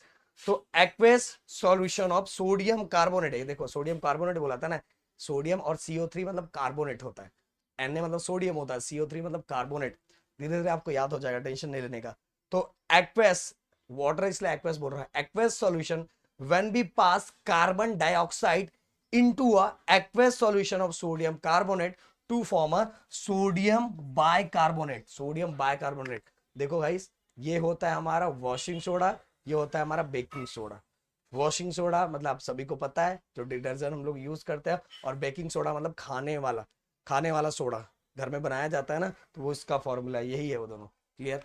अब चलो आगे, यूजेस ऑफ कार्बन डाइऑक्साइड तो आपको पता ही होगा, एरेटेड ड्रिंक के अंदर यूज होता है, फिर सॉलिड कार्बन डाइऑक्साइड को कोल्ड स्टोरेज के अंदर हम यूज करते हैं, फिर इसके बाद फायर एक्सटिंग्विशर के अंदर यूज होता है, फिर कॉफी के अंदर कैफीन होता है, कॉफी के अंदर कैफीन होता है, इसीलिए हम बहुत लोगों को पीने के बाद बहुत ज्यादा एनर्जी फील होता है, या तो जो जिम वो वर्कआउट करते होंगे उनको ये बात पता होगा कि वो वर्कआउट के 1 घंटे पहले कॉफी पी के जाते हैं, क्योंकि कॉफी के अंदर कैफीन होता है जो हमें एनर्जी देता है। बट कॉफी में से अगर कैफीन निकालना है तो भी हम कार्बन डाइऑक्साइड का यूज करते हैं, और प्लांट के लिए तो आप सभी को पता ही है, तो कोई भी 3 या 4 याद कर लो, काम हो जाएगा आपका। अब बात कर रेगुलर फायर एक्सटिंग्विशर, देखो रेगुलर फायर एक्सटिंग्विशर में जितने मैंने यहाँ पॉइंट्स लिखवाया बस इतना ही याद करना हो, साथ में डायग्राम। देखो ये हमारा मेन कंटेनर है, इस कंटेनर के अंदर जो अंदर होता है वो होता है सोडियम बाइकार्बोनेट, देखो फॉर्मूला अभी मैंने बताया था, सोडियम बाइकार्बोनेट, सब याद है भाई। तो इसके अंदर क्या होता है, सोडियम बाइकार्बोनेट, और यहाँ एक ग्लास कैप्सूल होता है, और इस ग्लास कैप्सूल के अंदर सल्फ्यूरिक एसिड होता है जिसका फॉर्मूला H2SO4 होता है, सल्फ्यूरिक एसिड मतलब H2SO4, ये सब याद कर लो, अभी आपका स्टार्टिंग है। तो इसके अंदर होता है हमारा सोडियम बाइकार्बोनेट, और इसके अंदर होता है, इस कैप्सूल के अंदर, इस ग्लास कैप्सूल के अंदर होता है सल्फ्यूरिक एसिड। जैसे ही हम क्या करते हैं, नोब को प्रेस करते हैं, ये कैप्सूल, ग्लास का कैप्सूल क्या हो जाता है, ब्रेक हो जाता है, तो इसके अंदर का जो सल्फ्यूरिक एसिड होता है वो कम इन अ कांटेक्ट विद सोडियम बाइकार्बोनेट, जैसे सल्फ्यूरिक एसिड इसके कांटेक्ट में आता है और एक दूसरे में रिएक्शन होता है, और रिएक्शन होने के बाद उसके अंदर कार्बन डाइऑक्साइड निकलता है, और जो कार्बन डाइऑक्साइड होता है वो नॉर कंबस्टिबल है, नॉर कंबस्टिबल मतलब वो जलने में सपोर्ट नहीं करता है, समझ में आए, वो नॉर कंबस्टिबल है, CO2 इज नॉर कंबस्टिबल। अगर जो जलने में सपोर्ट करे उसको बोलेंगे कंबस्टिबल, जो जलने में सपोर्ट ना करे वो नॉर कंबस्टिबल। ओके, तो गाइज यहां क्लियरली आपको एक एक चीज दिखाई देगी, या नॉन कंबस्टिबल, ये तो it contains sodium bicarbonate powder, उसके अंदर सोडियम बाइकार्बोनेट पाउडर होता है, और जब dilute sulphuric acid is place in a glass of capsule, glass capsule के अंदर क्या होता है हमारा, डाइल्यूट सल्फ्यूरिक एसिड होता है। फिर when the knob is press, जैसे हम नोब को प्रेस करते हैं, मैंने अभी बता दिया, when the knob is press the capsule get break and sulphuric acid come in contact with sodium bicarbonate. जैसे ही मैं नोब को प्रेस करता हूँ, नोब को प्रेस करने के बाद जो ग्लास होता है वो ब्रेक हो जाता है, और ब्रेक होने के बाद sulphuric acid come in contact with sodium bicarbonate, और सोडियम बाइकार्बोनेट रिएक्शन होने के बाद to form a CO2 which is comes out. CO2 बाहर निकलता है, और CO2 के बारे में मैंने बताया यहाँ नॉन लिखने का। CO2 इज नॉन कंबस्टिबल है, नॉन कंडक्टर ऑफ इलेक्ट्रिसिटी। अपने में से ना तो अपने में से कोई आग को पास करता है, ना इलेक्ट्रिसिटी को पास करता है। जैसी कहीं आग लगा उसके ऊपर अगर CO2 डाल दोगे तो ऑक्सीजन के साथ उसका कांटेक्ट खत्म हो जाएगा, और ऑक्सीजन के साथ कांटेक्ट खत्म हो जाएगा तो कोई चीज जलेगी ही नहीं। जलने के लिए भी ऑक्सीजन चाहिए। ये तो छोटे में हमने किया होगा ना, ग्लास वाला हो ये। और CO2 based fire extinguisher are used as a excuse small scale fire। Fire extinguisher use होता है, पर बड़े बड़े जगह पे ये कंटेनर उठा के लेके जाओगे ना आग बुझाने के लिए, तो भाई उस जगह पे यूज नहीं होगा। फायर एक्सटिंग्विशर ये स्मॉल स्केल फायर के लिए यूज होगा जहाँ छोटी छोटी जगह है। और साथ में ये देखो वही जो चीजें हमने बोली, सोडियम बाइकार्बोनेट नीचे होता है, सल्फ्यूरिक एसिड कैप्सूल में होता है, दोनों एक दूसरे के कांटेक्ट में आते हैं, तो ये बाय प्रोडक्ट भी फॉर्म होता है, बट इसके साथ ये हमारा कार्बन डाइऑक्साइड फॉर्म होता है, और कार्बन डाइऑक्साइड हमारा मेन होता है। समझ में आ रहा है? समझ में आया? एकदम सिंपल सा मैंने यहाँ क्लियर कर दिया, बस इतने पॉइंट्स आपको लिखने हैं। इसके बाद मीथेन ये हाइड्रोकार्बन का कंपाउंड होता है, पहला कंपाउंड हम इसको बोल सकते हैं। ये कैसे बनता है, क्या बनता है, मैंने बोला अगर इसको देखना है तो आप 10th स्टैंडर्ड का मेरा कार्बन कंपाउंड का चैप्टर देख लेना, उसके अंदर मैं बताया। बट अभी एग्जाम पॉइंट ऑफ व्यू बस इतना आपको जरूरी है। तो मॉलिक्यूलर फॉर्मूला क्या था, CH4 होता है, मॉलिक्यूलर मास 16 होता है। चलो मॉलिक्यूलर मास कैसे आता है वो बता ही देता हूँ। कार्बन का एटॉमिक नंबर 6 होता है, बट मॉलिक्यूलर मास के लिए इसको डबल ले लो तो ये 12 हो गया। हाइड्रोजन का देखो, हाइड्रोजन का हर हाइड्रोजन है भाई एक ही होता है, एक ही होता है ना भाई। हाइड्रोजन में क्या होता है, 1 ही होता है। तो 4 को अगर 12 और 4 अगर करो तो कितना हो गया, टोटल 16 हो गया। तो मॉलिक्यूलर मास कितना हो गया, टोटल 16 हो गया।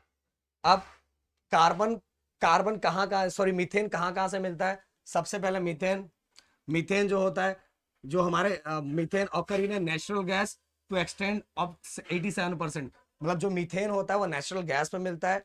इसके बाद बायोगैस के अंदर मीथेन प्रेजेंट होता है। इसके बाद कोल माइंस के अंदर मीथेन प्रेजेंट होता है। इसके बाद गाइस अगर हम किसी भी ऑर्गेनिक मैटर को एनारोबिक प्रोसेस करते हैं, एनारोबिक प्रोसेस मतलब जहां एयर एब्सेंस है, जहां एयर प्रेजेंट नहीं है, और ऑर्गेनिक मैटर को हम डिकम्पोज कर रहे हैं, मतलब जला रहे हैं। ओके, डिकम्पोज कर रहे हैं, डिकम्पोज मतलब जला नहीं रहे, डिकम्पोज मतलब जैसे सड़ा रहे हैं, डिकम्पोज मतलब सड़ा रहे, सड़ाना। तो अगर हम एब्सेंस ऑफ एयर में इसको सड़ा रहे तो वहां जो चीजें निकलेगी ना, जो स्मेल निकलेगा, वो स्मेल किसका रहेगा, मतलब मीथेन का रहेगा।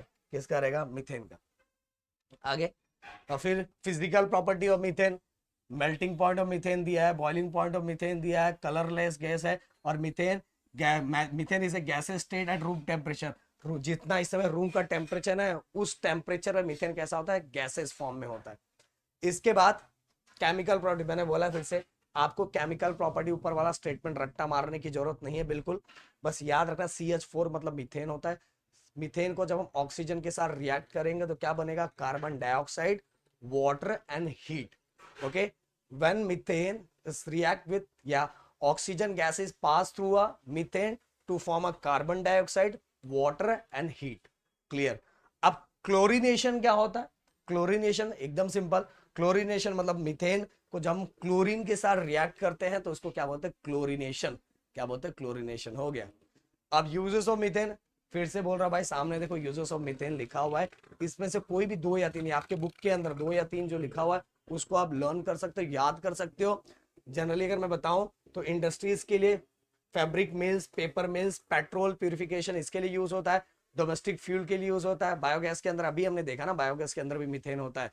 फिर इसके बाद ऑर्गेनिक मैटर, अगर इथेनॉल का मिथाइल क्लोराइड, ये सभी के प्रोडक्शन के लिए भी हम मीथेन का यूज करते हैं, और ये सभी प्रोडक्शन अगले साल 10th में हम लोग करने वाले।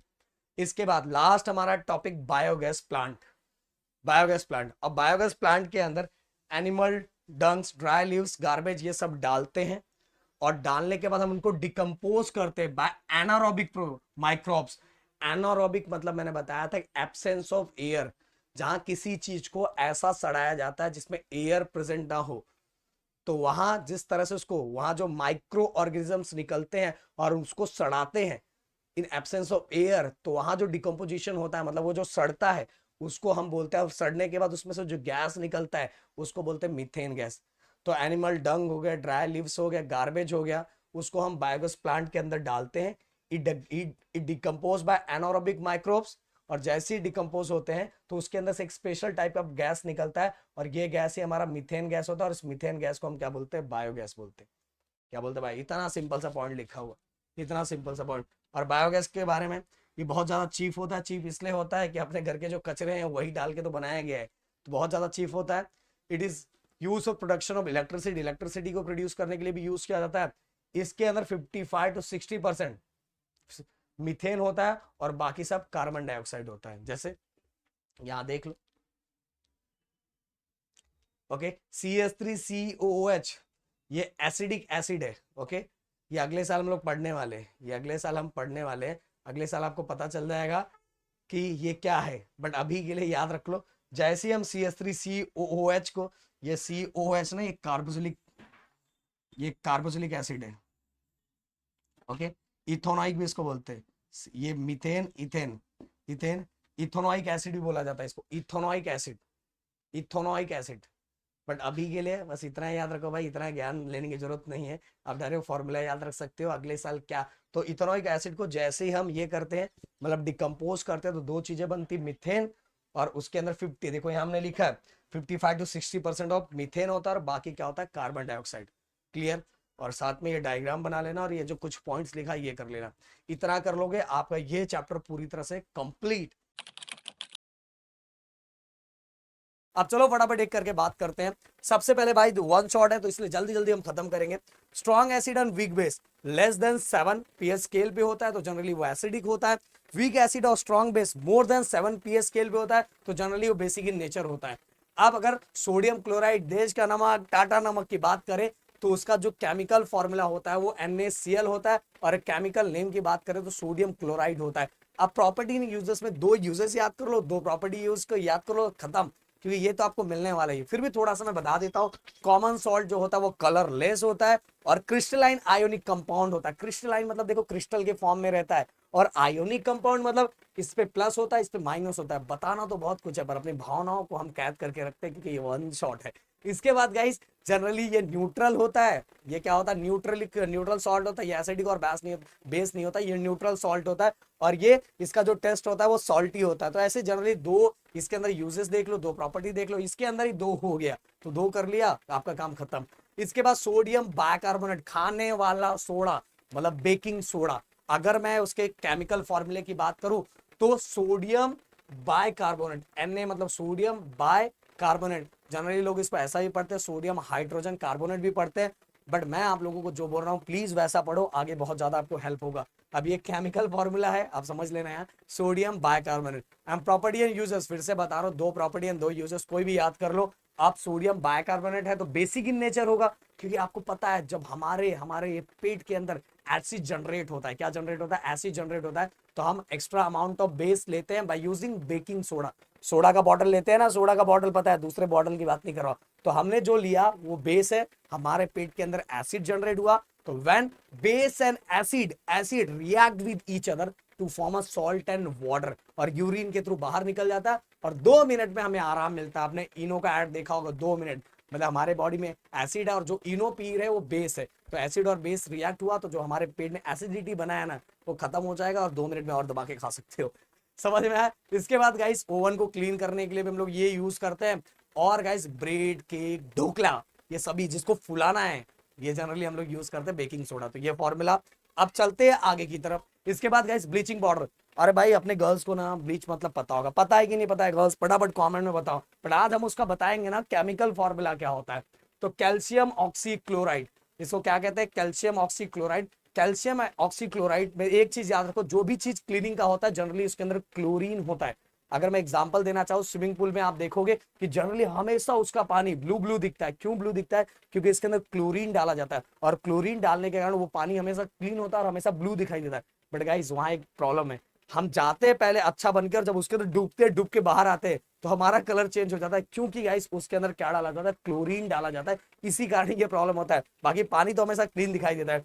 फिर से गाइस ब्लीचिंग का कौन से कलर में है, कैसा सब्सटेंस है, उसका केमिकल नेम क्या है, उसमें ऑर्डर सिंपल सी बात है, क्लोरीन है तो क्लोरीन के उसके अंदर क्लोरीन डाला गया है। ये कैल्शियम ऑक्सीक्लोराइड भी किसके लिए यूज होता है, ब्लीचिंग के लिए यूज होता है, मतलब साफ सफाई के लिए जनरली यूज होता है, इसलिए उसके अंदर क्लोरीन होता है। तो उसमें कौन सा स्मेल आएगा, क्लोरीन गैस का स्मेल आएगा। तो भाई और ये क्लोथ के ब्लीचिंग के लिए भी यूज होता है। तो जनरली कोई भी दो यूजेस एंड दो प्रॉपर्टी कर लो, काम हो जाएगा। अब वॉशिंग सोडा की अगर मैं बात करूं, वॉशिंग सोडा, निरमा, दूध की सफेदी, निरमा से आई तो भाई ये वाला फॉर्मूला Na2CO3 सोडियम कार्बोनेट। अब H2O क्यों लिखा हुआ है, क्योंकि वॉशिंग सोडा में नंबर ऑफ वाटर मॉलिक्यूल्स हर में अलग अलग होते हैं, इसलिए H2O लिखा हुआ है। जनरली अगर आगे जाके आपसे कोई, अभी बुक के हिसाब से ही लिखना, पर आगे जाके आपसे कोई पूछे तो उनको बता देना कि हम आए थे, मतलब फॉर्मूला कौन सा था, Na2CO3। और साथ में दो प्रॉपर्टी एंड दो यूजेस, कैसा रहता है, कौन से कलर का रहता है, रूम टेम्परेचर पे क्या रहता है, वॉशिंग, ओके, ये सभी चीजें आपको पता रहना चाहिए। इसके बाद हम सम क्रिस्टलाइन सॉल्ट, ये देखो इसमें से कोई भी दो याद कर लो, वैसे जनरली बहुत कम चांस होता है, पर कभी कभार एलम, बोरेक्स, ये सभी का कुछ ना कुछ, सोडियम सल्फेट, फिर एप्सम सॉल्ट, बेरियम क्लोराइड का कभी कभी फॉर्मूला आ जाता है, तो थोड़ा बस इसको याद करके रखना है। अब सोप कैसे बनता है, सोप कैसे बनता है, तो एकदम जनरली एकदम सिंपल तरीके से बताता हूं। जब ऑयल या एनिमल फैट को हम बॉइल करते हैं सोडियम हाइड्रोक्साइड या तो पोटेशियम हाइड्रोक्साइड के साथ। ऑयल और एनिमल फैट को हम किसके साथ बॉइल करते हैं, सोडियम हाइड्रोक्साइड के साथ या तो पोटेशियम हाइड्रोक्साइड के साथ। तो क्या बनता है, सोडियम और पोटेशियम सॉल्ट बनता है। या तो सोडियम के साथ करेंगे तो सोडियम सॉल्ट बनेगा, पोटेशियम के साथ करेंगे तो पोटेशियम सॉल्ट बनेगा। अब कार्बोक्सिलिक एसिड, और इसी को हम फैटी एसिड बोलते हैं। और ये जो सॉल्ट तैयार होता है इसको बोलते हैं सोप। जैसे व्हेन ऑयल और animal fat is boil with aqueous, मतलब पानी वाला, किसके साथ बॉइल करना है, किसके साथ, थोड़ा हम ये कर लेते हैं। देखो किसके साथ बॉइल करना है, सोडियम हाइड्रोक्साइड के साथ बॉइल करो या तो पोटेशियम हाइड्रोक्साइड के साथ बॉइल करो। जैसे ही बॉइल करोगे, सोडियम के साथ करोगे तो सोडियम सॉल्ट बनेगा, पोटेशियम के साथ करोगे तो पोटेशियम सॉल्ट अब कार्बोक्सिलिक एसिड बनेगा, और इसी को बोलते हैं फैटी एसिड। और ये जो सॉल्ट बनता है इसी को हम कहते हैं सोप। तो एकदम सिंपल सा, व्हेन ऑयल और animal fat boil with aqueous solution of sodium और potassium hydroxide to form a fatty acid. Generally ऐसा ही बोल सकते हो, to form a fatty acid, क्योंकि ये जो सोडियम और पोटेशियम कार्बोक्सिलिक एसिड को हम फैटी एसिड भी बोलते हैं। तो बोल सकते हैं व्हेन ऑयल और animal fat boil with sodium और potassium hydroxide to form a fatty acid and this salt we called as a soap. अब रेडियो एक्टिव सब्सटेंस की बात करें तो भाई ऐसे एलिमेंट जिनका एटॉमिक नंबर बहुत ज्यादा हाई होता है, जैसा बॉम्ब बनाने के लिए बॉम्ब तो बहुत सारे होंगे, यूरेनियम, थोरियम, रेडियम, ये सभी का एटॉमिक नंबर बहुत ज्यादा हाई होता है। और मैं बता रहा हूँ इसका पेनेट्रेटिंग पावर बहुत ज्यादा हाई होता है, इसमें से बहुत हाई एनर्जी रेडिएशन निकलते हैं। ये जल्दी, पता है, इसमें बम्बार्डमेंट बहुत फटाफट होता है, मतलब ये अनस्टेबल होते हैं। एक निकला उसमें से दो और निकलते, दो में से दो और निकलते, दो में से दो और निकलते, दो में से दो और निकलते। आपने वो सलमान खान की मूवी पता होगी, भाई ये तीन लोग को बोलना, तीन लोग तक और पहुंचाना है, उन तीन को बोलना, तीन लोग तक और पहुंचाना। तो रेडियो एक्टिव सब्सटेंस में ऐसा ही होता है। तो ये अनस्टेबल होते हैं। तो कुछ यहाँ इनके प्रॉपर्टी दिया हुआ है, जिसमें हाई पेनेट्रेटिंग पावर हो, हाई एनर्जी हो, ये सभी सब्सटेंस को हम क्या बोलते हैं, रेडियो एक्टिव सब्सटेंस। और ये अनस्टेबल होते हैं, ये आपको मैंने ऑलरेडी बताया। और इसके अंदर अल्फा, बीटा और गामा इस तरह के रेडिएशंस निकलते हैं। और ये जनरली यूज, सबको पता होगा कि बॉम्ब बनाने के लिए यूज होता है, नहीं भाई, रेडियो एक्टिव जो एलिमेंट्स होते हैं, जो सब्सटेंस होते हैं, वो जनरली बहुत सारे रिसर्च के लिए, मेडिकल फील्ड में, इंडस्ट्रीज में बहुत सारे जगह यूज करता है। और जनरली देखो जो जिस चीज के लिए बनाना चाहे वो बना सकता है, बट मेनली हमको इसी चीज के लिए यूज करना चाहिए, समझ में आया। अब आगे अगर मैं बात करूं, अगला इसके बाद गाइस, चलो भाई आगे क्यों नहीं जा रहे हो, नजर लगी क्या। हाँ, radio active radiation, nature of radio active radiation की कुछ स्टोरी भी हम समझ लेते। 1889 में रुदरफोर्ड बाबा, इनका नाम आपने सुना होगा, इन्होंने जो एक्सपेरिमेंट किया था, एक्सपेरिमेंट दिख रहा है, लीड बॉक्स दिख रहा है, फिर स्लिट दिख रहा है, फिर इन्होंने इलेक्ट्रिकल चार्ज प्लेट लगाया, एक साइड पॉजिटिव एक साइड नेगेटिव लगाया, फिर यहाँ दिखाई दे रहा है जिंक सल्फाइड वाला कोटेड फोटोग्राफिक प्लेट लगाया हुआ है। तो इसमें इन्होंने एक रिसर्च किया था। इसके अंदर आपको याद क्या रखना है, ये याद रखना है कि रुदरफोर्ड ने उन्होंने रेडियम में से ये देखा, जब ये एक्सपेरिमेंट किया तो उन्होंने देखा कि रेडियम में से दो टाइप के रे निकल रहे, एक अल्फा रे निकल रहा है, एक बीटा रे निकल रहा है। इसके बाद विलर्ड करके एक और साइंटिस्ट आया, उन्होंने बोला अरे रुदरफोर्ड बाबा, दो रे नहीं तीन रे निकलता है, एक अल्फा बीटा तो आपने बता दिया, मैं बताऊंगा गैमा रे भी निकलता है। तो गैमा रे भी निकलता है। अब ये तीनों रे कैसे पहचाना गया, देखो, those ray attracted toward the negative charge part plates, ऐसे रे को हम क्या बोलेंगे, such ray we called as alpha ray. Those ray attracted toward the positive charge plate, such ray we called as a beta ray. और जो रे बहुत सख्त है, अरे सख्त है, वो कहीं भी अट्रैक्ट नहीं होता, such ray we called as a gamma ray, मतलब कहीं भी डाइवर्ट नहीं होता, न इधर भी न उधर भी. तो अगर जो नेगेटिव की तरफ अट्रैक्ट हुआ, सच ray we called as alpha रे. और जो अगर जो पॉजिटिव की तरफ अट्रैक्ट हुआ, उसको बोलेंगे बीटा रे. और जो कहीं भी अट्रैक्ट नहीं हुआ, उसको बोलेंगे गैमा रे. आप सभी के लिए क्वेश्चन जरूर छोड़ के जाऊंगा एग्जाम में, तो बस इतना ही लिखना है. बट मुझे बताना, इसमें लिखा हुआ है अल्फा नेगेटिव की तरफ अट्रैक्ट हो रहा है, तो अल्फा को कौन सा चार्ज होगा, खुद का अल्फा का कौन सा चार्ज होगा. अगर बीटा, जो रे पॉजिटिव की तरफ अट्रैक्ट हो रहा है, उसको बोलेंगे बीटा रे. पर बीटा को खुद का कौन सा चार्ज होगा, ये कौन बताना चाहेगा. ये तो एकदम सिंपल बता दिया कि दोस्त रे, ये डायग्राम देख के बता सकते हैं. नेगेटिव की तरफ अट्रैक्ट हुआ अल्फा, अगर पॉजिटिव की तरफ अट्रैक्ट हुआ तो बीटा, और सीधे चला गया तो गैमा. बट एक्स्ट्रा क्वेश्चन ऐसे आपको पूछ के रखा हूं, देखना चाहते हो कितने बच्चे बताते हैं. आपको पता ही है, हमेशा पॉजिटिव नेगेटिव की तरफ अट्रैक्ट होता है, नेगेटिव पॉजिटिव की तरफ अट्रैक्ट होता है, मतलब different charge attract with each other and same charge ripple with each other. आपको पता है यार, बायो, मैं तो फिजिक्स पढ़ा रहा हूँ, बायो के बारे में भी आप जानते ही हो. अब डाइस की बात करें, आपको पता है कि हम लोग क्या करते हैं, बहुत सारे सब्सटेंस के अंदर कलर अप्लाई करते हैं. ये जो आर्टिकल्स के ऊपर कलर चढ़ाया जाता है, यही हमारा डाइज होता है. और कुछ प्रॉपर्टीज दी हुई है. डाई जो वाटर में सॉल्युबल होता है, आप जो कलर में लगाने वाला डाई आप देखोगे वाटर में सॉल्युबल हो जाता है, बट ऑयल के अंदर इनसॉल्युबल होता है. ये अगर मैं सबसे पहले इसमें दो बताऊंगा, नेचर से कहाँ कहाँ ये डाइज मिलता है, मतलब एक कलर हम नेचर से कहाँ कहाँ निकाल सकते हैं, और फिर आर्टिफिशियल डाई कहाँ से बनाया गया. तो प्लांट ऐसा मेन सोर्स है डाई बनाने का. जनरली उनके रूट से हो गए, लीव से हो गए, फ्रूट से हो गए, सीड से हो गए, पिस्टल से हो गए, ये सभी जो डिफरेंट पार्ट्स है प्लांट के, उनसे क्या बनाया जाता है, डाइस बनाया जाता है. कश्मीर में जो सेफ्रॉन है, उससे भी हम डाइस बनाते हैं, पर बहुत ज्यादा कॉस्टली होता है. सेफ्रॉन मतलब केसर, केसर आपको पता हो बहुत ज्यादा महंगे होते हैं. और उससे उससे सॉल हो गया, साड़ीज हो गए, बहुत सारे ड्रेसेस बनाए जाते हैं जो कि बहुत कॉस्टली होते हैं. और वहाँ कश्मीर के बहुत सारे लोग इस ऑक्यूपेशन में लगे हुए हैं. गाइस, जो विलियम हेनरी करके जो साइंटिस्ट है, उन्होंने सबसे पहले ये जो ऊपर जो बताया इसको नेचर से मिल रहा है, पर विलियम हेनरी करके एक साइंटिस्ट है जिन्होंने 1856 में लिखा हो, 1856 में आर्टिफिशियल डाइस बनाया. और उन्होंने on the basis of chemical property and solubility पे, ये दोनों बेसिस पे क्या किया, उन्होंने डिवाइड किया डाइस को. और सबसे पहले आर्टिफिशियल डाइस कब बना, मैंने बताया 1856, ये आपको याद होना चाहिए. और जनरली इसके यूजेस आपको पता ही है किस किस चीज के लिए यूज करते हैं, और रीड करोगे तो पता भी चल जाएगा. इतना तो अपने दोस्त ये कम नहीं है. अब साइड इफेक्ट की बात करूं तो आप सभी को पता है कि आपको पता लिपस्टिक के अंदर भी डाइज होता है, कलर, तरह तरह के कलर. और इसके बाद जो कलर डाई किए जाते हैं, हेयर को भी डाई किया जाता है, तो बहुत बार हेयर फॉल होता है, स्किन पे भी बहुत सारे प्रॉब्लम होता है, हमें ऐसा लगता है कि हमारा स्किन जल रहा है. ऐसे बहुत सारे साइड इफेक्ट है. इसलिए बोला जाता है कि जनरली आप यूज करो तो नेचुरल जो है वो डाइस यूज करो. बट गाइस, इसका जो नेचुरल चीजें भी यूज करते हैं उसका भी साइड इफेक्ट, आप देखो, अगर नेचुरल चीजें यूज करें तो अच्छी बात है, पर अगर बहुत ज्यादा हम लोग आर्टिफिशियल चीजें यूज करने लगे तो उसका साइड इफेक्ट हमारे नेचर पे भी होता है. बट नेचर को भी अगर बहुत ज्यादा यूज करने लगोगे तो उसका भी खराब है, समझ में आया. अब चलते गाइस आर्टिफिशियल कलर देखो गाइस, इसके बारे में तो मेरे स्टूडेंट एक पेज लिख सकते हैं. अगर हम आर्टिफिशियल कलर, होली के टाइम आपको पता है बहुत सारे टाइप के बहुत सारे कलर यूज किए जाते हैं, बहुत सारे कलर यूज किए जाते हैं.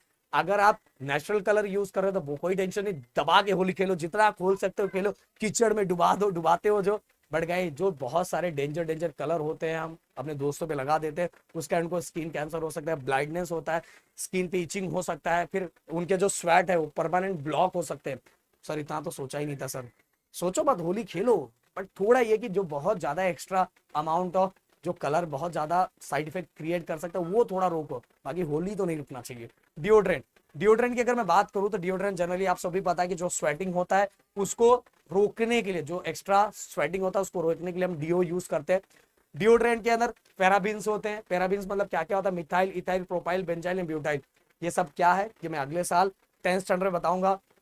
देखो जनरली पिछले 3 सालों के पहले की बात बता रहा हूँ, 10th स्टैंडर्ड में सबसे ज्यादा बच्चों को एक चैप्टर था जो सबसे ज्यादा पेज का था, जिसको बोलते हैं कार्बन कंपाउंड, सबसे ज्यादा डेंजर था.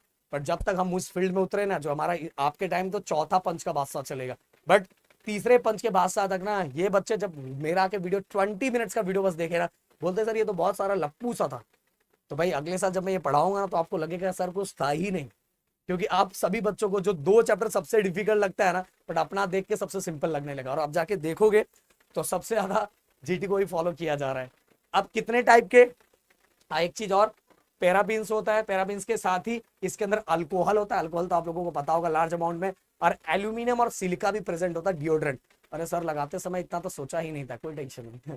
अब डिओड्रेंट कितने टाइप के होते हैं, ऑर्डिनरी डीओ होता है, एंटी पेरिस्पेंट डीओ होता है, और क्लिनिकल डीओ होता है। ऑर्डिनरी डीओ जनरली सब लोग यूज करते हैं, कि इसलिए यूज करते हैं उसके अंदर स्मॉल प्रोपोर्शन ऑफ एल्यूमिनियम होता है, ज्यादा एल्यूमिनियम नहीं होता, कम एल्यूमिनियम होता है। और ये क्या करता है, स्मेल को, जो ऑर्डर आता है, जो स्मेल होता है उसको डिक्रीज करता है, जो स्वेटिंग से जो स्मेल आता है उसको क्या करता है, कम करता है। एंटी पेरिस्पेंट डीओ जो होता है उसके अंदर गाइस, जिसको बहुत ज्यादा स्वेटिंग होता है वो यूज करता है, और उसमें 15% ऑफ एल्यूमिनियम क्लोरोहाइड्रेट होता है। और ये क्या करता है, जो देखो याद मैंने बार बताया है कि ये जनरली ब्लॉकेज, जो हमारे पोर्स होते हैं जिसमें से स्वेटिंग बाहर आता है, इसको ब्लॉक करने का काम करता है। बस ज्यादा यूज करोगे ना, अगर ब्लॉकेज हो गया ना, तो भी बहुत ज्यादा प्रॉब्लम क्रिएट कर देगा। तो इसके अंदर कितना परसेंट ऑफ एल्यूमिनियम क्लोरोहाइड्रेट होता है, 15%। अब क्लिनिकल अगर डीओ की बात करूं तो जनरली अगर आपने अपने क्लास में भी देखा होगा, कुछ ऐसे बच्चे होंगे, प्लीज मैं रिक्वेस्ट करूंगा, हाथ जोड़ के रिक्वेस्ट करना चाहूंगा, देखो लाइफ में कभी भी किसी के साथ कुछ भी हो सकता है। तो अगर किसी बच्चे को बहुत ज्यादा स्वेटिंग होती है तो उसका मजाक मत उड़ाया करो यार।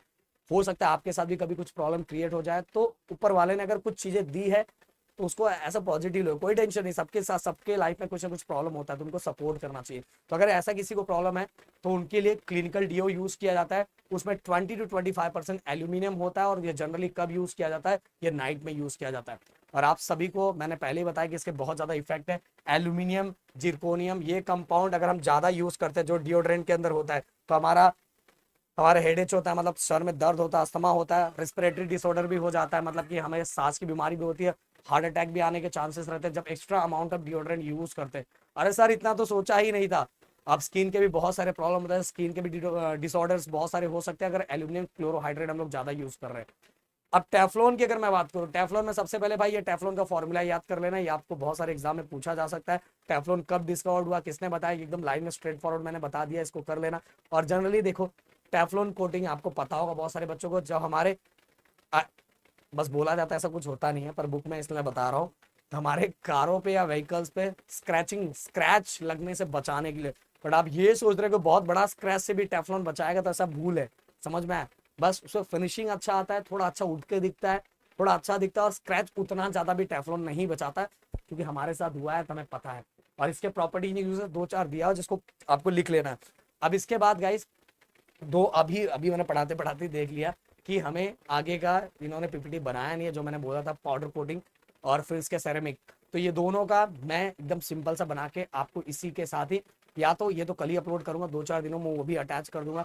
पाउडर कोटिंग भी बहुत सिंपल है गाइस, एक तरह का पेंट का स्प्रे, एक तरह का पाउडर स्प्रे रहता है जो हम गाड़ी पे जनरली, देखो हम नॉर्मल जो पेंट करते हैं उसके कंपैरिजन में जो पाउडर कोटिंग होता है उसका फिनिशिंग बहुत अच्छा होता है, क्योंकि गाइस पहले वो स्प्रे किया जाता है, इलेक्ट्रिक करंट का यूज करके स्प्रे किया जाता है, फिर इसके उसको हीट देके प्रॉपर तरीके से क्या किया जाता है, पूरी तरह से चिपका दिया जाता है, और इसलिए उसकी फिनिशिंग बहुत उठ के आती है। तो देखो जो व्हीकल्स बन के आता है उसके ऊपर का कलर, और बाद में अगर हम उस पर पेंट कर देते हैं, जनरली आप देखोगे अपने साइकिल पे हम लोग खुद से पेंट जब मारते हैं बारिश के टाइम, उसका पेंटिंग देखो और पहले वाली पेंटिंग देखो, तो आपको समझ में आ जाए कितना डिफरेंस होता है। तो पाउडर कोटिंग फिनिशिंग के लिए भी यूज होता है और लॉन्ग टाइम तक होता है, बहुत मतलब कि वो क्या होता है, कोरोजन से भी सपोर्ट करता है, इसीलिए हम पाउडर कोटिंग यूज करते हैं। पाउडर कोटिंग मैंने बोला कि पाइप का यूज करके स्प्रे किया जाता है, पाउडर स्प्रे किया जाता है, और उस स्प्रे को क्या किया, इलेक्ट्रिसिटी का यूज करके स्प्रे किया जाता है।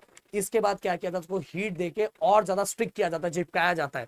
जैसे तुमने घड़ा देखा है, सेरेमिक में यही देखने वाला, घड़ा देखा था, घड़े के अंदर हम क्या करते हैं, घड़े को हम लोग पहले बनाते मिट्टी, फिर इसके बाद उसको गर्म करते हैं जिससे वो और स्ट्रांग हो जाता है। और एक और टॉपिक जिसको मुझे यहाँ दिखा के बताना था, पर कोई बात नहीं, अगर यहाँ मैं दिखा के नहीं बताऊंगा तो मतलब नहीं है, फिर भी मैं उसका नोट्स आप तक भेज दूंगा जिससे आप आराम से कर लो, बस एक ही टॉपिक। तो चलो मिलते हैं नेक्स्ट वीडियो में, thank you so much guys, जय हिंद एंड जय महाराष्ट्र दोस्तों।